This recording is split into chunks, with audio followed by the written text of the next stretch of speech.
So once again, I welcome all of you to analysis of UPSC CSE and Art of Learning Current Affairs. This is part 2 of the session, and it is presented by me, Krishna Kumar, in association with Kalam Knowledge Club. So a quick revision of what we saw yesterday. So நம்ம நேத்து என்ன பார்த்தோம்னா civil service examination பத்தி பார்த்தோம், அதோட logical analysis பத்தி பார்த்தோம், and instruction manual அந்த சிலபஸ் வரைக்கும் நம்ம பார்த்திருக்கோம். சிலபஸ்ல வந்துட்டு we saw till the prelims syllabus. Prelims syllabusum prelims oda 2019 question paper வந்து நம்ம கம்ப்ளீட்டா பார்த்தோம். சிலபஸ்ல இருந்து எப்படி क्वेश्चन கேக்குறாங்க அப்படின்றது. ஃபைன். அண்ட் இன்னைக்கு நம்ம எதுல கண்டினியூ பண்ணலாம்னா மெயின்ஸ் கண்டினியூ பண்ணலாம். ஓகே, ஜெனரல் ஸ்டடீஸ் 1ல இருந்து ஆரம்பிக்கலாம். And we are yet to see current affairs, the purpose of current affairs, resources, CSE hotspots, and we are yet to see all these schedules. Okay, so we started off by seeing the types, the different scales of the examination. And ஒரு முக்கியமான ஒரு ethical விஷயத்தை பத்தி பேசியிருந்தோம், which was attitude and character integrity, and how attitude and character integrity plays a very important part in civil service examination. So அதை பத்தி நம்ம பேசியிருந்தோம் நேத்திக்கு. And we are here in syllabus and previous question paper. Okay, இந்த விஷயத்துல நான் இன்னொரு விஷயம் நான் சொல்லணும்னு நினைக்கிறேன் regarding the syllabus. Okay, so என்ன அப்படின்னா I like to tell you a short story. நம்ம நேத்து வந்து ஒரு விஷயம் பேசியிருந்தோம், என்ன அப்படின்னா UPSC civil service examination is a mind game அப்படின்னு சொல்லி நான் சொல்லியிருந்தேன். So there are two aspects to a game. ஒன்னு வந்து அந்த கேமை எப்படி விளையாடணும்னு கத்துக்கிறது, ரெண்டாவது வந்து அந்த கேமை எப்படி ஜெயிக்கணும்னு கத்துக்கிறது. See, if it's cricket அப்படின்னா எல்லா டீமுக்குமே வந்துட்டு எப்படி விளையாட, ஐபிஎல் எடுத்துக்கோங்க, ஐபிஎல்ல வந்து எல்லா டீமுக்கும் எப்படி விளையாடணும்னு சொல்லி கொடுத்துருப்பாங்க. ஃபர்ஸ்ட் லீக் மேட்ச் நல்லா விளையாடணும், அதுக்கப்புறம் பிளே ஆஃப்ஸ் வரணும், அதுக்கப்புறமா பிளே ஆஃப்ஸ் நல்லா விளையாடா ஃபைனல்ஸ் போகலாம். யூபிஎஸ்சி மாதிரி தான், பிலிம்ஸ், மெயின்ஸ், அப்புறம் பர்சனாலிட்டி டெஸ்ட். ஃபைனல்ஸ் நல்லா விளையாண்டா கப்பு கொடுத்துருவாங்க. ஓகே, ஸோ 3 ஸ்டேஜஸ் இருக்கு ஐபிஎல்லையும். அண்ட் இந்த ரூல்ஸ் எல்லாமே எல்லா டீமுக்கும் ஒரே ரூல்ஸ் தான், but still only one team gets the trophy. Okay, நம்ம எல்லாம் சிஎஸ்கே ஜெயிக்கணும்னு நினைப்போம், அண்ட் சம்டைம்ஸ் மும்பை இந்தியன்ஸ் வந்து அந்த கனவை கிடைச்சிட்டு தூக்கிட்டு போயிடுவாங்க. So it's part of the game. So அதே மாதிரி யூபிஎஸ்சியில வந்துட்டு ரூல்ஸ் அண்ட் ரெகுலேஷன்ஸ் எல்லாத்துக்கும் ஒண்ணுதான். இப்போ நம்ம நேற்று பார்த்த சிலபஸ், ஸ்ட்ராட்டஜிஸ் எல்லாரும் ஒண்ணுதான். பட் வின்னிங் அப்படின்றது it's dependent on each and everybody. சிம்பிளா சொல்ல போனா rules are objective, winning is subjective. கரெக்டா? நான் எனக்கு ஒரு மாதிரி சக்சஸ் பார்த்து டிசைன் பண்ண தெரியும், உங்களுக்கு ஒரு மாதிரி டிசைன் பண்ண தெரியும். இன்னும் சிம்பிளா டேர்ம்ல கிரிக்கெட்டோட அனாலஜி வச்சு சொல்லணும் அப்படின்னா, நம்ம கிரிக்கெட்ல வந்து பேட்ஸ்மேன் ஸ்ட்ராங்கா இருந்தாங்க அப்படின்னா நல்ல ரன் எடுத்து ஜெயிக்கலாம். இல்ல பவுலர் ஸ்ட்ராங்கா இருக்காங்கன்னா நல்ல விக்கெட் எடுத்து ரன்ஸை டிஃபெண்ட் பண்ணி கூட ஜெயிக்கலாம். So it is based on the strength of each and every team. கரெக்டுங்களா? சோ அதே மாதிரி there is one common aspect. But இந்த காமன் ஆஸ்பெக்ட் மாறாது. அதாவது ஒன்னா ரன்ஸ் எடுக்கணும், அப்படி இல்லைன்னா வந்து விக்கெட் எடுத்து டிஃபெண்ட் பண்ணணும். இதுதான் காமன் ஆஸ்பெக்ட். டீமோட ஸ்ட்ரென்த்தை பொறுத்து ஒவ்வொரு டீமும் பண்ணுவாங்க. சோ இந்த காமன் ஆஸ்பெக்ட் பாத்தீங்கன்னா யூபிஎஸ்சியும் இருக்கு. அதுதான் காம்படிட்டிவ்னஸ் சொல்லுவாங்க. சரி, இது நம்ம நேத்து பார்த்த அந்த யூபிஎஸ்சியோட அந்த பிடிஎஃப் ரிலீஸ் தான், அந்த notification press release. We were seeing there are 24 services. I forgot to tell you one important thing, that ஒவ்வொரு வாட்டியும் யூபிஎஸ்சி வந்து ரிலீஸ் பண்ணும்போது they will also release the number of vacancies. இங்க 796 வேகன்சிஸ் இருக்குன்னு சொல்லியிருக்காங்க. அந்த 796 வேகன்சிஸ்ல வந்து 24 vacancies is for physically challenged people. Okay, so மத்த வேகன்சிஸ் எல்லாம் they will not say with respect to இந்த ஒவ்வொரு சர்வீசஸ்க்கும் என்னென்ன வேகன்சிஸ் இருக்கு யூபிஎஸ்சி எப்பவுமே சொல்ல மாட்டாங்க. டோட்டல் வேகன்சி சொல்லுவாங்க, and especially for physically challenge people மட்டும் எவ்வளவு சர்வீசஸ்னு சொல்லுவாங்க. அண்ட் பிசிக்கலி சேலஞ்ச் பீப்புள்னு சொல்லும் போது எனக்கு ஒன்று தோணுது, இன்னைக்கு நியூஸ் பேப்பர்ல வந்து ஒரு ஆர்டிகல் வந்துச்சு பிசிக்கலி சேலஞ்ச் பீப்புளுக்கு. யாராச்சும் அந்த ஆர்டிகல் படிச்சீங்களா? If somebody has read that article, please tell. Okay, seems like nobody has read the article. Fine. Okay, I myself will tell. Supreme Court has launched, not launched, they have given a very important judgment. இன்னைக்கு என்ன judgement அப்படின்னா, physically challenge people எல்லாத்துக்குமே வந்துட்டு தனியான reservation இருந்துச்சு. For example, இப்ப நீங்க UPSC எடுத்துட்டீங்கன்னா இந்த 24 வேகன்சிஸ் வந்து அவங்க தனியா ரிசர்வ் பண்ணி வச்சிருக்காங்க. யாருக்கு அப்படின்னா அந்த பிசிக்கலி சேலஞ்ச் பீப்புளுக்கு. பட் அதே மாதிரி எல்லா எக்ஸாமினேஷன்ஸும், அதே மாதிரி எல்லா எஜுகேஷன் இன்ஸ்டிடியூஷன்ஸ், பப்ளிக் செக்டர்ஸ் எல்லாம் வைக்கிறாங்களா அப்படின்னா கிடையாது. Since UPSC is a constitutional body, they are upholding the spirit of constitution. So இதுக்காண்டி சுப்ரீம் கோர்ட்ல ஒரு கேஸ் போயிட்டு இருந்துச்சு. அந்த கேஸோட ஜட்மெண்ட் இன்னைக்கு கொடுத்திருக்காங்க. சோ இனிமேல் பிசிக்கலி சேலஞ்ச் பீப்புளுக்கு வந்துட்டு எஸ்சி எஸ்டிக்கு என்ன ரிசர்வேஷன் இருக்கோ, ஃபார் எக்ஸாம்பிள் அதாவது ஸ்கெடியூல் காஸ்ட் அண்ட் ஸ்கெடியூல் ட்ரைப்ஸுக்கு வந்து என்ன மாதிரி ரிசர்வேஷன் இருக்கோ அதே ரிசர்வேஷன் வந்து அவங்களுக்கும் பொருந்தும். சோ என்ன பண்ணிட்டாங்கன்னா அவங்க வந்து ஒரு பேக்வர்டு கிளாஸஸ் சொல்லி எஸ்சி எஸ்டி கூட they have amalgamated them. So இன்னைக்கு இந்துல வந்திருக்கு, just have a read. Okay, So because this is something related to physically challenged people, I told you it's a very important judgment actually. ரொம்ப வருஷமா பெண்டிங்கா அந்த case இன்னைக்கு நேத்து கொடுத்திருக்காங்க supreme court. இன்னைக்கு நியூஸ்ல வந்திருக்கு. Just go read the newspaper. Fine. So இந்த 796 தான் வேகன்சிஸ் அப்படின்னா நம்ம வந்து இந்த 796க்குள்ள ஒரு ஆளா வரணும். நம்ம 797th ரேங்க் வாங்கினா கூட we will not get even one of the service. So you guys can see there's a heavy competition here. Okay. So இந்த காம்படிஷனுக்கு வந்து நம்ம என்ன பண்ணோம் அப்படின்னா ஐ like to share a very short story. இந்த ஸ்டோரி வந்து எனக்கு என்னோட அகாடமில இருந்து ஒரு மென்டர் வந்து சொன்ன ஸ்டோரி. ஸோ அதை உங்களுக்கு ஷேர் பண்றேன். என்ன ஸ்டோரி அப்படின்னா there are two men. Okay, two men are there.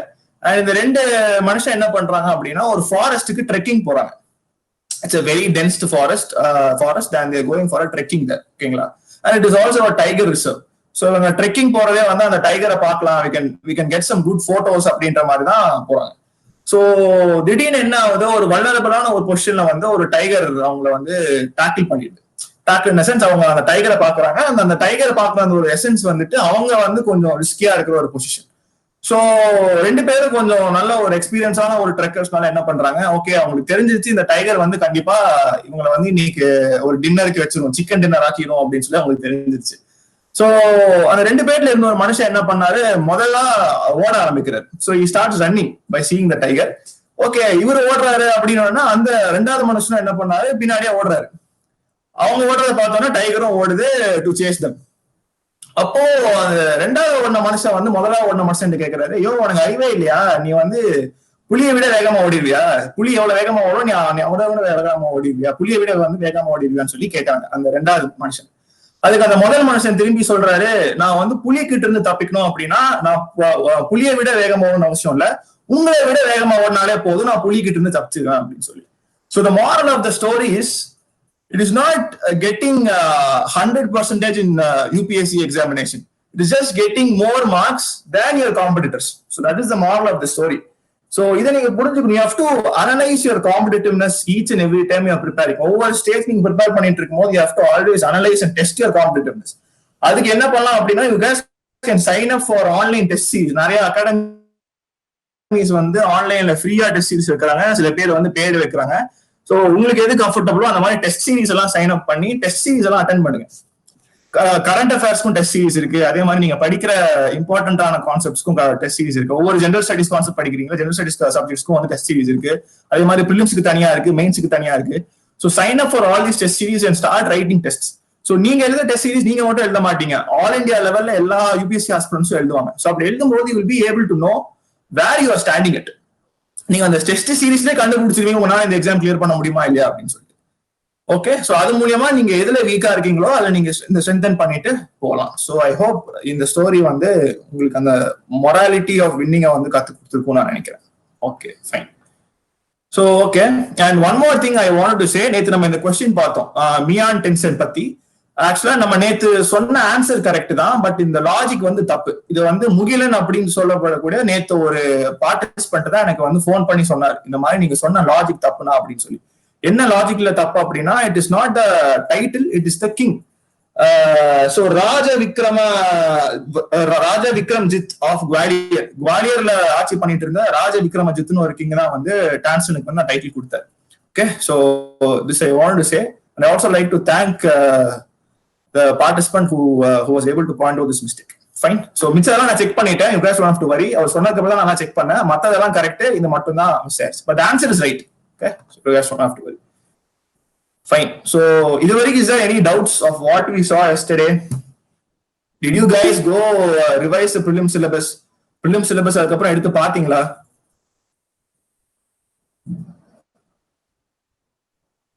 Okay, there's no replies.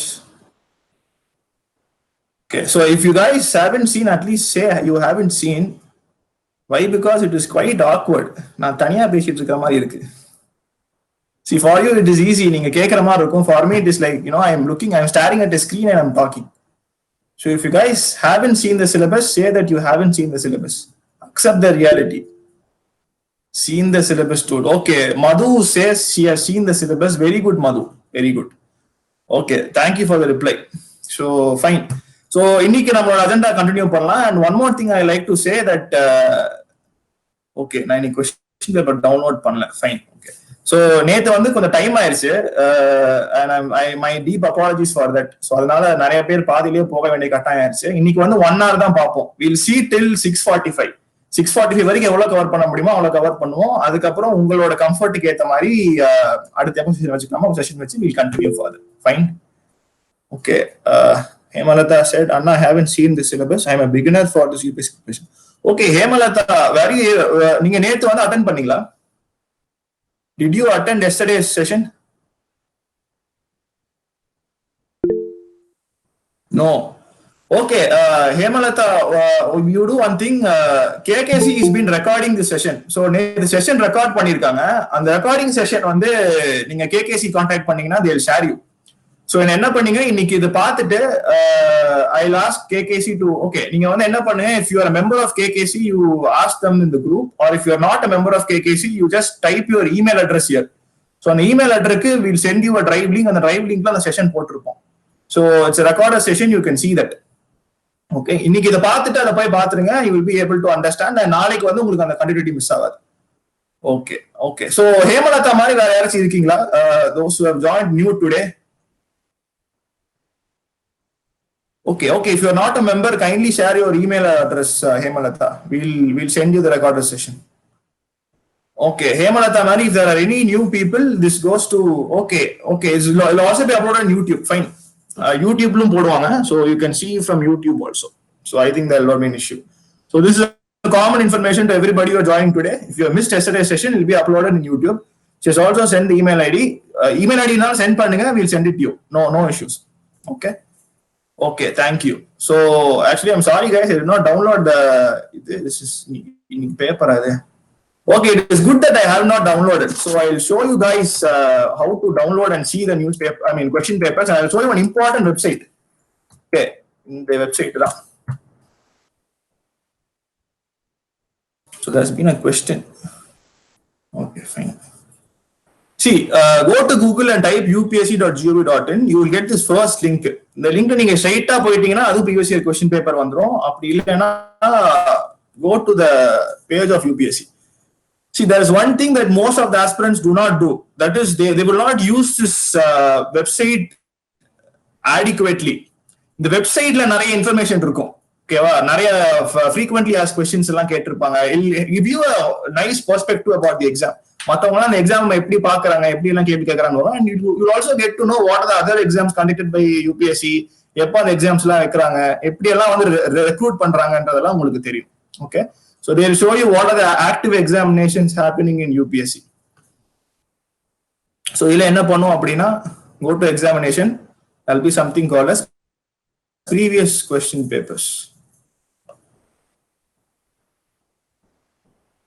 Okay, so பாத்தீங்கன்னா ரிவர்ஸ் குரோனாலஜில அப்டேட் பண்ணிருப்பாங்க. ரிவர்ஸ் குரோனாலஜினா ஃபர்ஸ்ட் லாஸ்டா எது நடந்துச்சோ அப்படி அப்டேட் பண்ணிருப்பாங்க. சோ லாஸ்டா CISF நடந்திருக்கு, அதுக்கப்புறம் CDS நடந்திருக்கு. நம்ம எக்ஸாம் காணோம். Okay, this is Indian forest service. Yeah, civil services starting year. Okay, SA நம்ம கடைசியா பார்க்கலாம். சரியா, எஸ்ஏ கடைசியா பார்க்கலாம். there's a reason why I'm telling you SA கடைசியா பார்க்கலாம். Okay, see these are the optional subjects. Optional subject நம்ம எஸ்ஏக்கு முன்னாடி பார்ப்போம். See, these are optional subject previous question papers and these are compulsory language subjects. நம்ம மெயின்ஸ்ல வந்து 2 compulsory paper எழுதி ஆகணும். எல்லாமே கம்பல்சரி தான் இன்ஃபேக்ட், பட் இது வந்துட்டு ஜஸ்ட் ஃபார் பாஸ் மார்க் மட்டும் வாங்கினா போதும். ஓகேவா, தட் இஸ் ஒன்னு வந்து இங்கிலீஷ் கம்பல்சரி எழுதி ஆகணும். அதுக்கப்புறம் இந்த லாங்குவேஜஸ்ல இருந்து கொடுத்துருக்கு ஏதோ ஒரு லாங்குவேஜ். மோஸ்டா தமிழ்நாடுல இருந்து வரவங்க தமிழ் எழுதுவாங்க. 10th ஸ்டாண்டர்ட் லெவல்ல தான் கொஸ்டின் பேப்பர் இருக்கும். ஹிந்தி கூட இருக்கு. 10th ஸ்டாண்டர்ட் லெவல்ல தான் கொஸ்டின் பேப்பர் இருக்கும். And you just have to get a minimum eligibility pass mark. அது வாங்கினா போதும். It's just an eligibility checking criteria தான். லாங்குவேஜே தெரியாம நீங்க வந்து மெயின்ஸ் எழுதுறது வேஸ்ட் இல்லையா? So they'll check your language skills. See, மெயின்ஸ்க்கான question paper will start with general studies 1.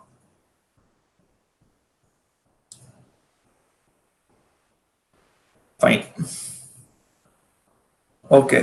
Okay, sorry, before the question paper we forgot to see the syllabus. பாருங்க, யாருமே எனக்கு ஞாபகப்படுத்தவே மாட்டேன்றீங்க. You have to see the syllabus first. நானும் ஒரு ஃப்ளோல question paper பார்க்கலான்றேன், நீங்க யாரும் ஞாபகமும் படுத்தல. Okay, looks like everybody are sleeping.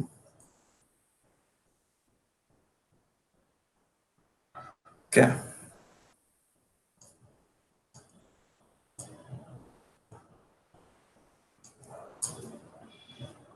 Okay, so this is the syllabus for General Studies 1, guys. என்னென்ன சப்ஜெக்ட்ஸ் இருக்குன்னா we will be studying about historyக்குள்ள இந்தியன் ஹெரிட்டேஜ் கல்ச்சர் பார்ப்போம். Next we'll study about geography of world and society.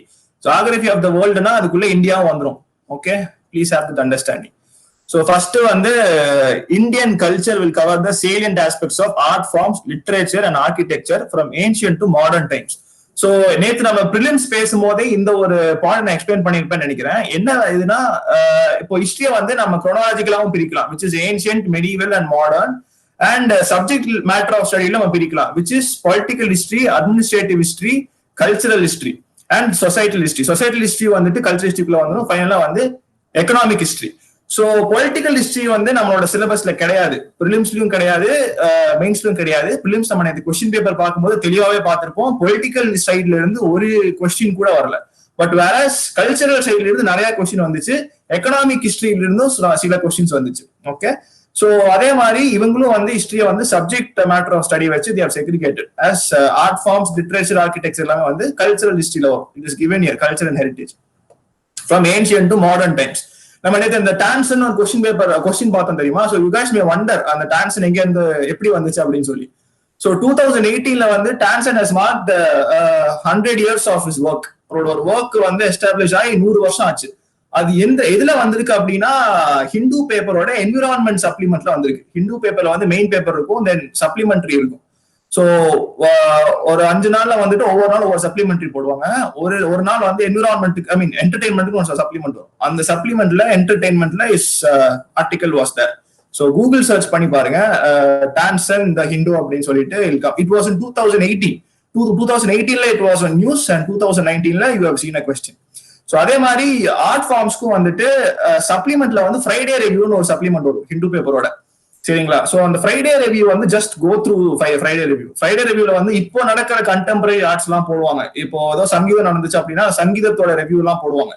அதெல்லாம் தாண்டி historical art forms பத்தியும் வந்து ஏதோ ஒரு நாள் நியூஸ்ல வரும்.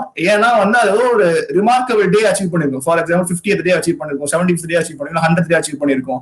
அந்த மாதிரி இருந்துச்சுன்னா you have to definitely study. So I suggest you to, when you're reading Hindu paper, also read the Friday review of Hindu paper. Okay, read na, just take a look. If நான் சொன்ன விஷயத்துல இருந்து இந்த விஷயத்துல இருந்து ஏதாச்சும் வருது அப்படின்னா do make a note. It's very important.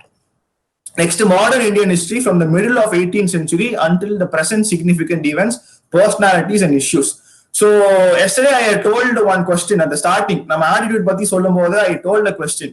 என்ன கொஸ்டின்னா வந்து நேஷனல் மூவ்மெண்ட் வந்து மகாத்மா காந்திஜி இல்லாம இருந்தா எப்படி போயிருக்கும் அப்படின்றது.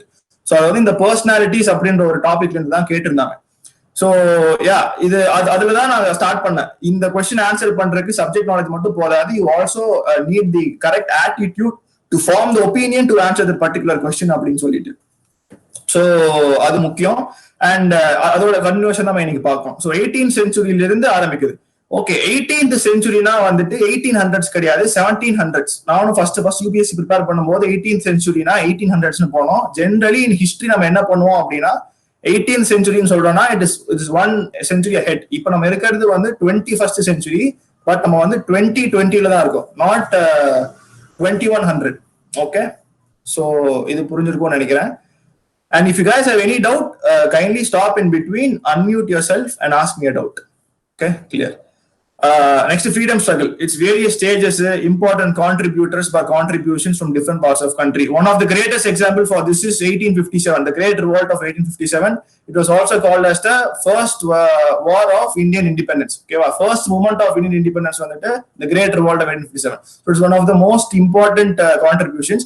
Various stages now, there are different stages for Quit India movement, அதே மாதிரி நான் cooperation movement, there were different stages of all these movements. அதெல்லாம் கேட்டிருக்காங்க, and it all occurred from different parts of the country. Next, yeah, Mahesh, சொல்லுங்க. Yes.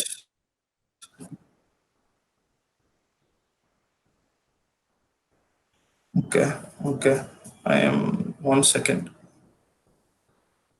Okay, sorry, I did not see the chat. While stating the syllabus, share the books for topics. Okay, sure, Madhu. Yeah, thank you. I'll do that. See, இது நம்ம பார்த்தோம். ஆக்சுவலா நேத்து I quoted certain books and I also sent you. I think Hema இன்னைக்கு வந்திருக்கவங்களுக்கு அந்த link போயிருக்காதுன்னு நினைக்கிறேன். நான் அந்த ஜிமெயில வந்து அந்த லிங்க் உங்களோட மெயில நான் லிங்க் ஷேர் பண்ண சொல்றேன். என்ன லிங்க்னா, I made a drive with almost every important books of ஒரு PDF collection of all the important books that necessary for civil service preparation. So I'll share that with you with respect to all the subjects. Okay, so அதுலயும் அந்த மெசேஜ்லயே இருக்கும். I'll again repeat it, no problem for me. So Indian culture எல்லாம் பாத்தீங்கன்னா நம்ம குரோனாலஜிக்கலா தான் வந்து history books எல்லாம் பிரிச்சிருக்காங்க. Okay, so ancient India by RS Sharma அப்படின்ற புக்ல வந்துட்டு ஏன்ஷியன்ட் இந்தியா நடந்த ஆர்ட் ஃபார்ம்ஸ், லிட்டரேச்சர், ஆர்கிடெக்சர்லாம் இருக்கும். And medieval India by Satish சந்திரான்ற ஒருத்தர் எழுதின மெடிவல், இதெல்லாம் NCERT புக். நான் சொல்றது எல்லாமே 11th standard NCERT book. So Satish Chandra எழுதின மெடிவல் இந்தியா சம்பந்தப்பட்ட ஆர்ட் ஃபார்ம், லிட்டரேச்சர் இருக்கும். And modern India it was written by Bipin Chandra எழுதின மாடர்ன் இந்தியால வந்துட்டு ஆர்ட் ஃபார்ம்ஸ், லிட்டரேச்சர், ஆர்கிடெக்சர் கம்மியா தான் இருக்கும். It will be most of modern Indian history and freedom struggle. Okay, அதுவும் இல்லாம இந்த modern Indian history, freedom struggle and post independence consolidated and reorganisation with இந்த கண்ட்ரிக்கு வந்துட்டு there is one more book. Spectrum பப்ளிகேஷன்ஸோட ஒரு புக் இருக்கு, modern இந்தியான்னு சொல்லி. ஸ்பெக்ட்ரம் பப்ளிகேஷன், அது வந்து it is not a part of NCERT. Spectrum சொல்லி ஒரு பப்ளிகேஷன் கொடுக்குற book. It is a very huge book actually. But கதை மாதிரிதான் இருக்கும், நீங்க படிச்சிடலாம். குட்டி புக் தான், குட்டி புக் நிறைய பேஜ் இருக்கும். ஐ மீன் குட்டி book in sense length and பிரெத்ல வந்து கம்மி, பட் பேஜஸ் ஜாஸ்தியா இருக்கும். ஸோ அந்த புக் படிச்சீங்கன்னா you will be able to cover the freedom struggle, different aspects of freedom struggle and post independence consolidation and reorganisation with the country. நீங்க அங்க இருந்து படிச்சுக்கலாம். ஸோ இந்த 4 இதுக்கு வந்து அதான், இந்த 4 வந்து இந்தியன் ஹிஸ்டரி. ஓகே, அதனாலதான் நான் இந்த 4 தனியா சொல்றேன். இது வந்து வேர்ல்ட் ஹிஸ்டரி. ஓகே, வேர்ல்ட் ஹிஸ்டரிக்கு வந்துட்டு NCERT ஸ்பெசிஃபிக்கா எதுவும் கிடையாது. நீங்க வேர்ல்ட் ஹிஸ்டரி இதெல்லாமே வந்து நீங்களே என்ன பண்ணிக்கலாம் அப்படின்னா, you can just Google search and study. இன்னும் சிம்பிளா சொல்ல போனா, they don't ask almost every concepts here. இந்த வேர்ல்ட் ஹிஸ்டரி கொஸ்டின் நீங்க பார்க்கும்போது, மெயின்ஸ் கொஸ்டின் பேப்பர் பார்க்கும்போது சொல்லலாம், rarely only they ask, and if they're asking னா இந்த டாபிக்ஸ் தான் வரும். இந்த நீங்க யூ ஜஸ்ட் கம்பேர் இந்தியன் ஹிஸ்டரியோட சிலபஸ் டாபிக்ஸும் வேர்ல்ட் ஹிஸ்டரியோட சிலபஸ் டாபிக்ஸும் பாருங்க. They have just given art forms. எந்த மாதிரியான ஆர்ட் ஃபார்ம்ஸ் சொல்லி அவங்க எதுவுமே சொல்லல. But if you see world history, அதே மாதிரி டிஃபரெண்ட் ஸ்டேஜஸ் சொல்லியிருக்காங்க. இந்த different stages of Indian national மூவ்மெண்ட்ல வந்து ரீசெண்டா ஒரு நியூஸ் நான் படிச்சேன். I like to share that with you.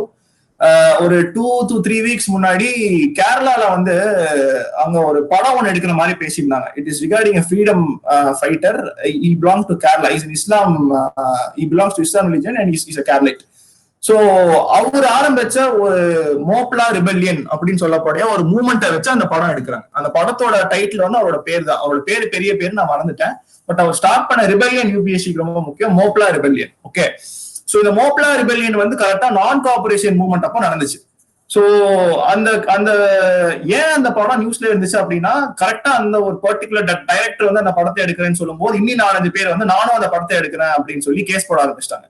So அப்படி அதுக்கான மீடியா பிரசன்ஸ் கிடைச்சு it became a national news. அந்த நேஷனல் நியூஸ்ல வரும்போது எடிட்டோரியல்ல they talked about this particular rebellion called as மோப்லா rebellion. ஓகேவா? சோ இன்னைக்கு நீங்க போயிட்டு மோப்லா rebellion என்னன்னு பாருங்க. இந்த மோப்லா rebellion will not be there in any of the books I told you, but it is also a part of the it contributes about the different stages and the important contributions with respect to the freedom struggle. Non cooperation மூவ்மெண்ட்டுக்கும் மோப்லா ரிபெல்லியனுக்கும் என்ன connection கூட UPSC கேட்கலாம் மெயின்ஸ்ல. Okay, so அதே பிரிலிம்ஸ்ல இப்படி கூட கேட்கலாம், மோப்லா rebellion வந்து எந்த பார்ட் ஆஃப் இந்தியால இருந்து ஸ்டார்ட் பண்ணாங்க, கேரளா, தமிழ்நாடு, கர்நாடகா, அந்த மாதிரி கூட கேட்கலாம். Fine, now you go after the session you go just and have a look at what Mopla rebellion is. Mopla rebellion Hindu nadisina, that particular piece of article will come, an article full படிங்க. It's very important. So அதே மாதிரி history of the world coming back, இதுல வந்து டிஸ்டிங்டிவா இருக்கும். ஓகேவா? Industrial revolution பத்தி தான் கேக்குறாங்க, வேர்ல்டு வார் பத்தி தான் கேக்குறாங்க, redrawal of national boundaries, world war முடிச்சதுக்கு அப்புறம் ஒவ்வொரு கண்ட்ரியும் அவங்க நேஷனல் பவுண்டரி எப்படி, இதெல்லாம் போஸ்ட் வேர்ல்டு வார் 2ல வந்துடும். இதெல்லாம் சேர்த்து ஒரு சிலபஸ். அதுக்கப்புறம் கொலனைசேஷன், 18th செஞ்சுரிக்கு முன்னாடி எப்படி கொலனைஸ் பண்ணாங்க, இன்னியும் வந்துட்டு கொலனைசேஷன் நடந்துட்டு தான் இருக்கு. இன்னும் சில இப்போ ரீசெண்டா ஒரு 5-6 இயர்ஸ்க்கு முன்னாடி தான் சில ஆப்பிரிக்கன் கண்ட்ரிஸ் வந்து டீகாலனைஸ் பண்ணி விட்டாங்க. சோ இதெல்லாம் வந்து கரண்ட் அஃபேர்ஸ்ல கூட வரும். It is not only about history எப்பவுமே டில் டுடே. அந்த ஒரு இது நீங்க ஞாபகம் வச்சுக்கோங்க. Next வந்து political philosophies like communism, capitalism, socialism, etc. See, there is something called as etc. Whenever there is something called as etc, you have to pause and you have to look at this etc. இந்த 3 விஷயத்த சொல்லியிருக்கான், அதுக்கப்புறம் எக்ஸெட்ரான்னு போட்டா அதுக்கப்புறம் என்ன வரும்னு சொல்லல. So இதுக்கு நீங்க என்ன பண்றீங்க, ப்ரீவியஸ் இயர் क्वेश्चन பேப்பர் பார்க்கணும். நான் பார்த்ததுல என்ன கேக்குறாங்கன்னா, they are asking about feudalism. There's a concept called as feudalism and there's a concept called as Nazism and fascism. So இந்த ism முடியற எல்லாத்துலயுமே வந்து they have asked one questions. சரிங்களா? So can anybody say what is feudalism? ஒரு question செஷனுக்கு போவோம். feudalismனா என்ன? Everybody knows what fascism is and what Nazism is. And அதே மாதிரி கம்யூனிசம், சோசியலிசம், கேபிட்டலிசம் இதெல்லாம் உங்களுக்கு தெரிஞ்சிருக்கும். ஃபியூடலிசம்னா என்ன? FEUDALISM. Feudalism. Feudalism was there in India. Feudalism was there in Europe. Early societies இருந்த எல்லா இடத்துலயுமே ஃபியூடலிசம் வாஸ். ஃபியூடலிசம் யூஎஸ்ஏல இருந்துச்சா அப்படின்னு கேட்டீங்கன்னா, அப்போ ஃபியூடலிசம் இருக்கும்போது யூஎஸ்ஏவே கிடையாது, அங்க ட்ரைப்ஸ் தான் இருந்தாங்க. ஸோ அங்க யூஎஸ்ஏல இல்ல. Land ownership. Okay, Madhu was given an answer called land ownership. Yeah, it is related to land ownership. அந்த கான்செப்ட் தான். அது எக்ஸாக்டா சொல்ல போனா லேண்ட் ஓனர்ஷிப்போட டைரனின்னு சொல்லலாம். டைரனி இன் சென்ஸ் ஒரு ஃபோர்ஸ்ட் லேபர், அதான் டைரனி. சோ இந்தியால வந்து ஜமீன்தார்ஸ் அப்படின்னு சொல்லியிருந்தாங்க, ஜமீன்தாரி சிஸ்டம். அந்த ஜமீன்தாரி சிஸ்டம் வந்து என்னன்னா, one particular person will hold a huge chunk of land. So அங்க வந்து விவசாயம் பண்ணும் அப்படின்னா மத்த செக்ஷன்ஸ் ஆஃப் பீப்புள் வந்து அவரு சொல்ற மாதிரிதான் ஒர்க் பண்ணும், அவர் சொல்றதுதான் டைம். அவர் ஒரு நாள் ஃபுல்லா ஒர்க் பண்ணிதான் ஆகணும். அப்பதான் வந்து அந்த நாளுக்கான வேஜஸ் கொடுப்பாங்க. It was daily wages. So working conditions பாத்தீங்கன்னா it was completely inhumane. அதனால we call it as tyranny. So that was feudalism. யூரோப்லயும் வந்துட்டு feudalism நடந்துச்சு. So Euro feudalism அப்பதான் டார்க் ஏஜ்னு சொல்லுவாங்க, DARKAG, டார்க் ஏஜ். அண்ட் feudalismக்கு அப்புறமா வந்து ஏஜ் ஆஃப் என்லைட்டன்மெண்ட், ரெனைசன்ஸ் பீரியட்னு சொல்லுவாங்க. அந்த renaissance பீரியட்னா it came after the feudalism, after when feudalism ended in Europe. But இந்தியால வந்து feudalism end பண்ணது யாருன்னு பாத்தீங்கன்னா it was the British. So we should thank British for certain aspects. Okay, so அதெல்லாம் வந்து இந்த எக்ஸெட்ரால வரும். Their forms and effect on the society. Okay, so இப்போ நான் சொன்னல சொசைட்டி எப்படி எல்லாம் இம்பாக்ட் ஆச்சு. One good example is it made inhuman working conditions. It had a very huge socio-economic disparity. Socio-economic disparity na wealth was concentrated within the owners of the land only. Wealth கீழ வரவே இல்ல. So almost every sections of people remained poor. And it was more like a tyranny. Tyranny na ஒரு forced labor தான் இருந்துச்சு. So அதுதான் வந்து effect of society. Next வந்து okay, இதோட நீங்க உங்களுக்கு புரிஞ்சிருக்கும்னு நினைக்கிறேன். This particular 4 sections are with respect to Indian history, this is with respect to world history. இதோட we are completing the topics of history in general. Okay, next we'll be going to society. நம்ம topic என்ன, history, geography, society. Next பாயிண்ட்ஸ்லாம் society பத்தி வரும். So society வந்து salient features of Indian society and diversity of India. சொசைட்டிக்கு I have uploaded 2 books in my drive. Indian Society and Diversity ன்னு ஒரு book இருக்கும், அப்புறம் இன்ட்ரோடக்ஷன் டு சொசைட்டின்னு சொல்லி ஒரு புக் இருக்கும். சோ அந்த ரெண்டு புக்குமே பாத்தீங்கன்னா ஒன்னு வந்து கிவன் இன்ட்ரோடக்ஷன், சொசைட்டினா என்ன, எப்படி இருக்கு, சோஷியல் ஸ்ட்ராட்டிஃபிகேஷன்னா என்ன, எப்படி சொசைட்டி பிரிச்சு வச்சிருக்காங்க, அண்ட் சோஷியாலஜி பத்தி கூட ஒரு புக் இருக்கும். If you are more interested in society, introduction to sociology கூட ஒரு புக் இருக்கும். அதுவும் என்சிஆர்டி புக் தான். இந்த ரெண்டுமே என்சிஆர்டி புக் தான். என்சிஆர்டி புக் படிச்சீங்கனாலே, அண்ட் செகண்ட் புக் வந்து இந்தியன் சொசைட்டி அண்ட் டைவர்சிட்டி, அதுல வந்து you will be able to cover the salient features of Indian society and diversity of India. NCERT-ல இருந்து கண்டெம்பரரி இஷ்யூஸ் தான் வந்திருக்கும். கண்டெம்பரரி கன்வென்ஷனல் இஷ்யூஸ் தான் வந்திருக்கும். கண்டெம்பரரி இஷ்யூஸ் வந்து உங்களுக்கு வந்து நியூஸ் பேப்பர்ல இருந்து தான் கிடைக்கும். ஓகே, இப்போ வந்து one of the salient feature of Indian society என்ன சொல்லலாம்? இப்போ ரீசெண்டா வந்துட்டு இந்தியன் சொசைட்டில வந்து ஒரு விஷயம் எமர்ஜ் ஆயிருக்கு, ஒரு புது விஷயம். We have recognized a new discipline in Indian society. Can anybody state that? Recently கூட அதுக்கு ஒரு month ஒன்னு செலிப்ரேட் பண்ணோம். We celebrated a month for that. Okay, I'll give you one more hint. அந்த ஒரு விஷயம் வந்து it was given by the Supreme Court of India. India வந்து டேபுவா பார்த்தாங்க. இப்ப இருக்கிற இந்தியன் சொசைட்டி அதை டேபுவா பார்த்தாங்க. Then when Supreme Court of India revoked it, now it has become legal. LGBTQA. Yes, Madhumati Natarajan has given the right answer. See, this is now Indian diversity la, this is also a topic. Okay, so நீங்க Indian diversity நீங்க போயிட்டு cost பத்தி படிச்சிட்டு இருக்கீங்க, இல்ல மதம் பிரச்சனைகளை பத்தி படிச்சிட்டு இருக்கீங்க அப்படின்னா யூபிஎஸ்சி நீட்டா எல்ஜிபிடி பத்தி கேட்டுட்டு போயிடுவான். So that is in the damn current issue. நீங்க அதை படிச்சிருக்கவே மாட்டீங்க. So you have to read you should know what is happening around you. That is very important. So I hope இந்த டாபிக் எப்படி டீல் பண்ணணும் உங்களுக்கு இப்போ புரிஞ்சிருக்கும்னு நினைக்கிறேன். Fine. Next, role of women and women's organisation. Okay, இது வந்து I tell you, role of women women's organisation is a very important concept. இது வந்துட்டு கம்ப்ளீட்லி கரண்ட் அஃபேர் தான். ஓகேங்களா? ஸோ விமன் பத்தி நம்ம டெய்லி நியூஸ் பார்த்துட்டு இருக்கோம். ரேப் இஷ்யூஸ் நடக்குது, டொமஸ்டிக் வயலன்ஸ் நடக்குது, அதே மாதிரி எம்ப்ளாய்மெண்ட் இஷ்யூஸ் நடக்குது. So women in India, right from ancient India to modern India to the present, women still need certain help to come up in society. Okay, so this is something that will never change. இது நீங்க எங்க படிக்கலாம் அப்படின்னா, you'll be able to study it from the current affairs. Okay, current affairsல வந்து படிங்க என்னென்ன மாதிரியான விஷயங்கள்லாம் இருக்கு அப்படின்னு சொல்லிட்டு. ஸோ மோஸ்டான இம்பார்ட்டன்டான டாபிக்ஸ் என்னென்ன வருதுன்னா, இப்போ ரீசெண்டா விமன் ஃபேஸ் பண்ற ப்ராப்ளம் வந்துட்டு இந்த லாக்டவுன் பேண்டமிக் டைம்ல வந்துட்டு domestic violence has increased against women. Okay, so ஏன் இன்க்ரீஸ் ஆகுதுன்னா வந்து எடிட்டோரியல்ல அனலைஸ் பண்ணி போட்டிருப்பாங்க. ஒரு சோசியாலஜிஸ்ட் வந்து எடிட்டோரியல் அனலைஸ் பண்ணி போட்டிருப்பாங்க. அப்படி இல்லைன்னா ஒரு police officer, top level police officer வந்து எடிட்டோரியல் எழுதியிருப்பாரு, இதனாலதான் டொமஸ்டிக் வயலன்ஸ் எல்லாம் ஜாஸ்தி ஆகுது அப்படின்னு சொல்லிட்டு. ஸோ அது அந்த மாதிரி நீங்க கான்செப்ட்ஸ் எல்லாம் படிக்கும் போது you will be able to know how to answer this particular thing. அதுவும் இல்லாம விமென்ஸ் ஆர்கனைசேஷன், விமெனுக்கு வந்து நிறைய செல்ஃப் ஹெல்ப் குரூப்ஸ் இருக்கு, நிறைய என்ஜிஓஸ் இருக்கு. சே ஃபார் எக்ஸாம்பிள், இப்போ என்ஜிஓஸ் வந்து பர்டிகுலர் மூவ்மெண்ட் ஒன்று ஸ்டார்ட் பண்றாங்க அப்படின்னா, அந்த பர்டிகுலர் மூவ்மெண்ட் நியூஸ்ல வந்துச்சுன்னா make a note out of it. அந்த மொமெண்ட்ல இருந்து கொஸ்டின் கேட்க மாட்டாங்க. Role of women in India வந்துட்டு they will not ask particular questions, ஜெனரலான கொஸ்டின் கேட்பாங்க. பட் உங்களுக்கு பாயிண்டே இருக்காது எழுதிருக்கு. அதுக்கெல்லாம் அந்த விஷயத்தை நீங்க பாயிண்டா யூஸ் பண்ணிக்கலாம். You will understand when we see the question paper. Next, population associated issues. Again, population is a huge problem in India. 130 கோடி 138 கோடி மக்கள் தொகை. கொரோனா வைரஸ் வந்து நம்ம குறைய மாட்டோம், அதுக்கு வாய்ப்பே இல்லை.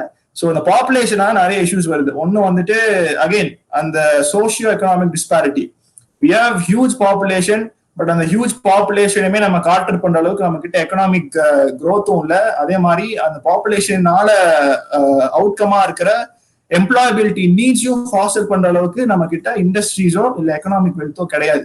ஸோ இது வந்து நம்ம பாப்புலேஷன் கேட்கிற அளவுக்கு நம்ம கிட்ட எம்ப்ளாயபிலிட்டி இல்லை அப்படின்னு சொல்றதை விட, பாப்புலேஷன் ரொம்ப ஜாஸ்தியா இருக்கு அதனாலதான் எம்ப்ளாயபிலிட்டி இல்ல அப்படின்னு சொல்றது in your sphere of looking at the same issue.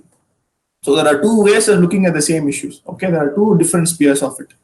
Next, poverty and the development issues. Poverty development issues. நான் நேத்து ஒரு கான்செப்ட் சொல்லியிருப்பேன். ஏன் வந்து இந்தியா வந்து என்னதான் ஜிடிபி growth ஆனாலும் why we are not able to develop அப்படின்னு சொல்லி. I would have referred to the economic reforms of 1991. And the economic reforms of 1991 ஆன structural flaws வச்சு I would have explained this particular issue. And urbanization, their problem. See, I'll tell you one more thing. இன்னைக்கு நம்ம பார்க்குற domestic violence வந்து எதனால அப்படின்னா it is due to urbanization. How many of you guys agree? And I'll tell you why I am pointing out to urbanization. யாரெல்லாம் அதை agri பண்றீங்க? Domestic violence, increase in domestic violence is due to urbanization. See, of course, it is due to the bad attitude of men. I'm not actually, putting that under the carpet. Adu solla varala. But apart from attitude, urbanization is also a cause for domestic violence. How many of you guys agree with my point?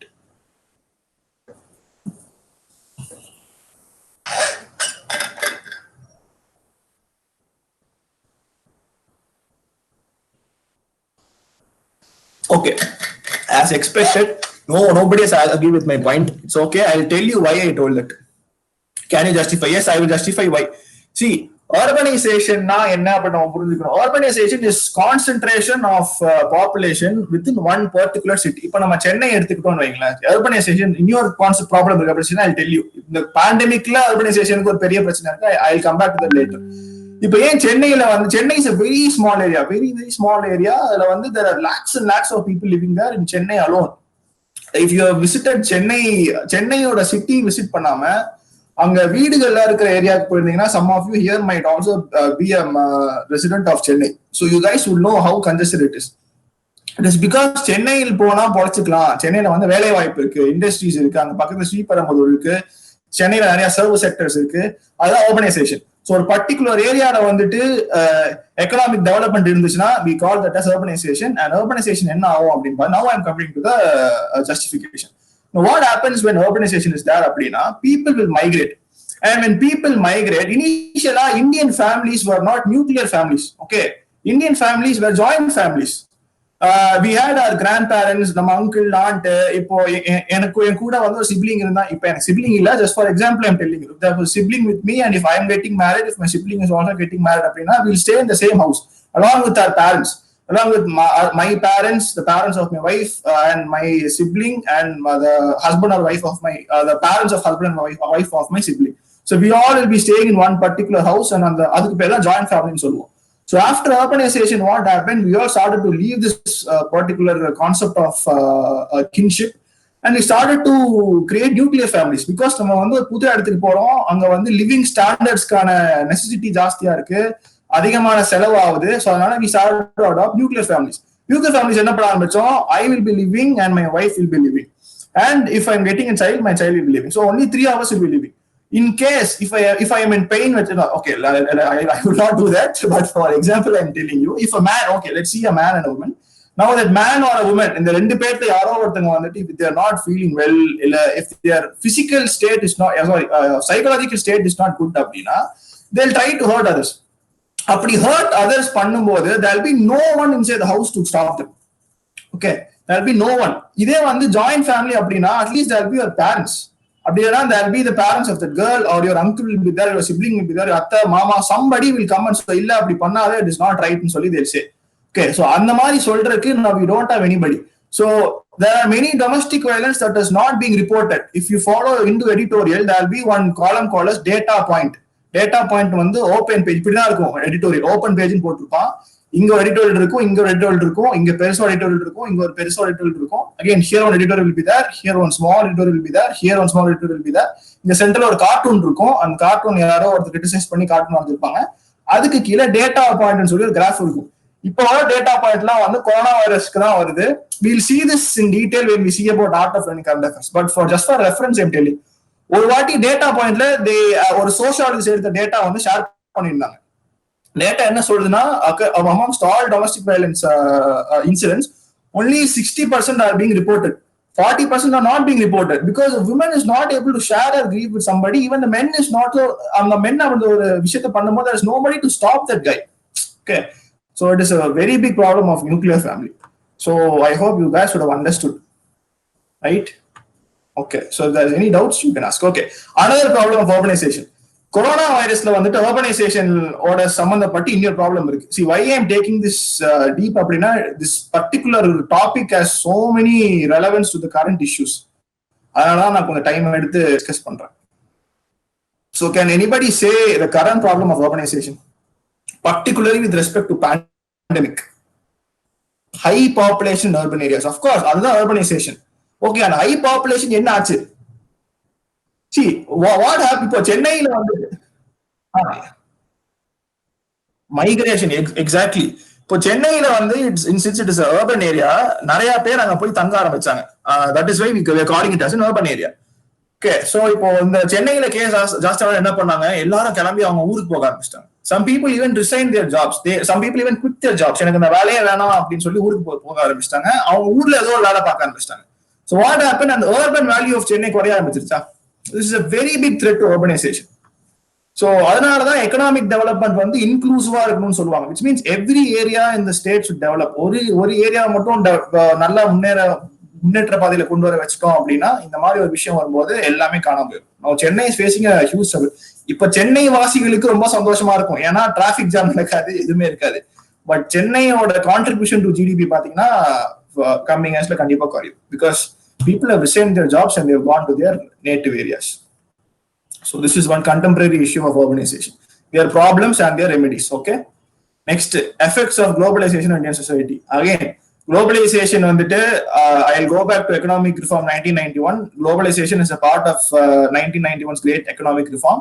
Globalization not only brought employability to Indian society and increased India's GDP, it also caused several improvements in Indian society and also posed several threats to Indian society. Improvements in Indian society சொல்லுங்க பாப்போம். Globalizationனால Indian societyல ஒரு நல்ல ஒரு improvement நடந்திருக்கு.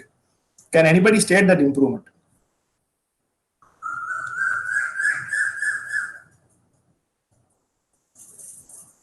Okay, improvement state பண்ண முடியலன்னா குளோபலைசேஷனால ஒரு thread ஏதோ ஒன்று சொல்லுங்க. குளோபலைசேஷனால நடந்த ஒரு இம்ப்ரூவ்மெண்ட் அண்ட் குளோபலைசேஷன் போஸ்ட் பண்ற ஒரு thread with respect to Indian society.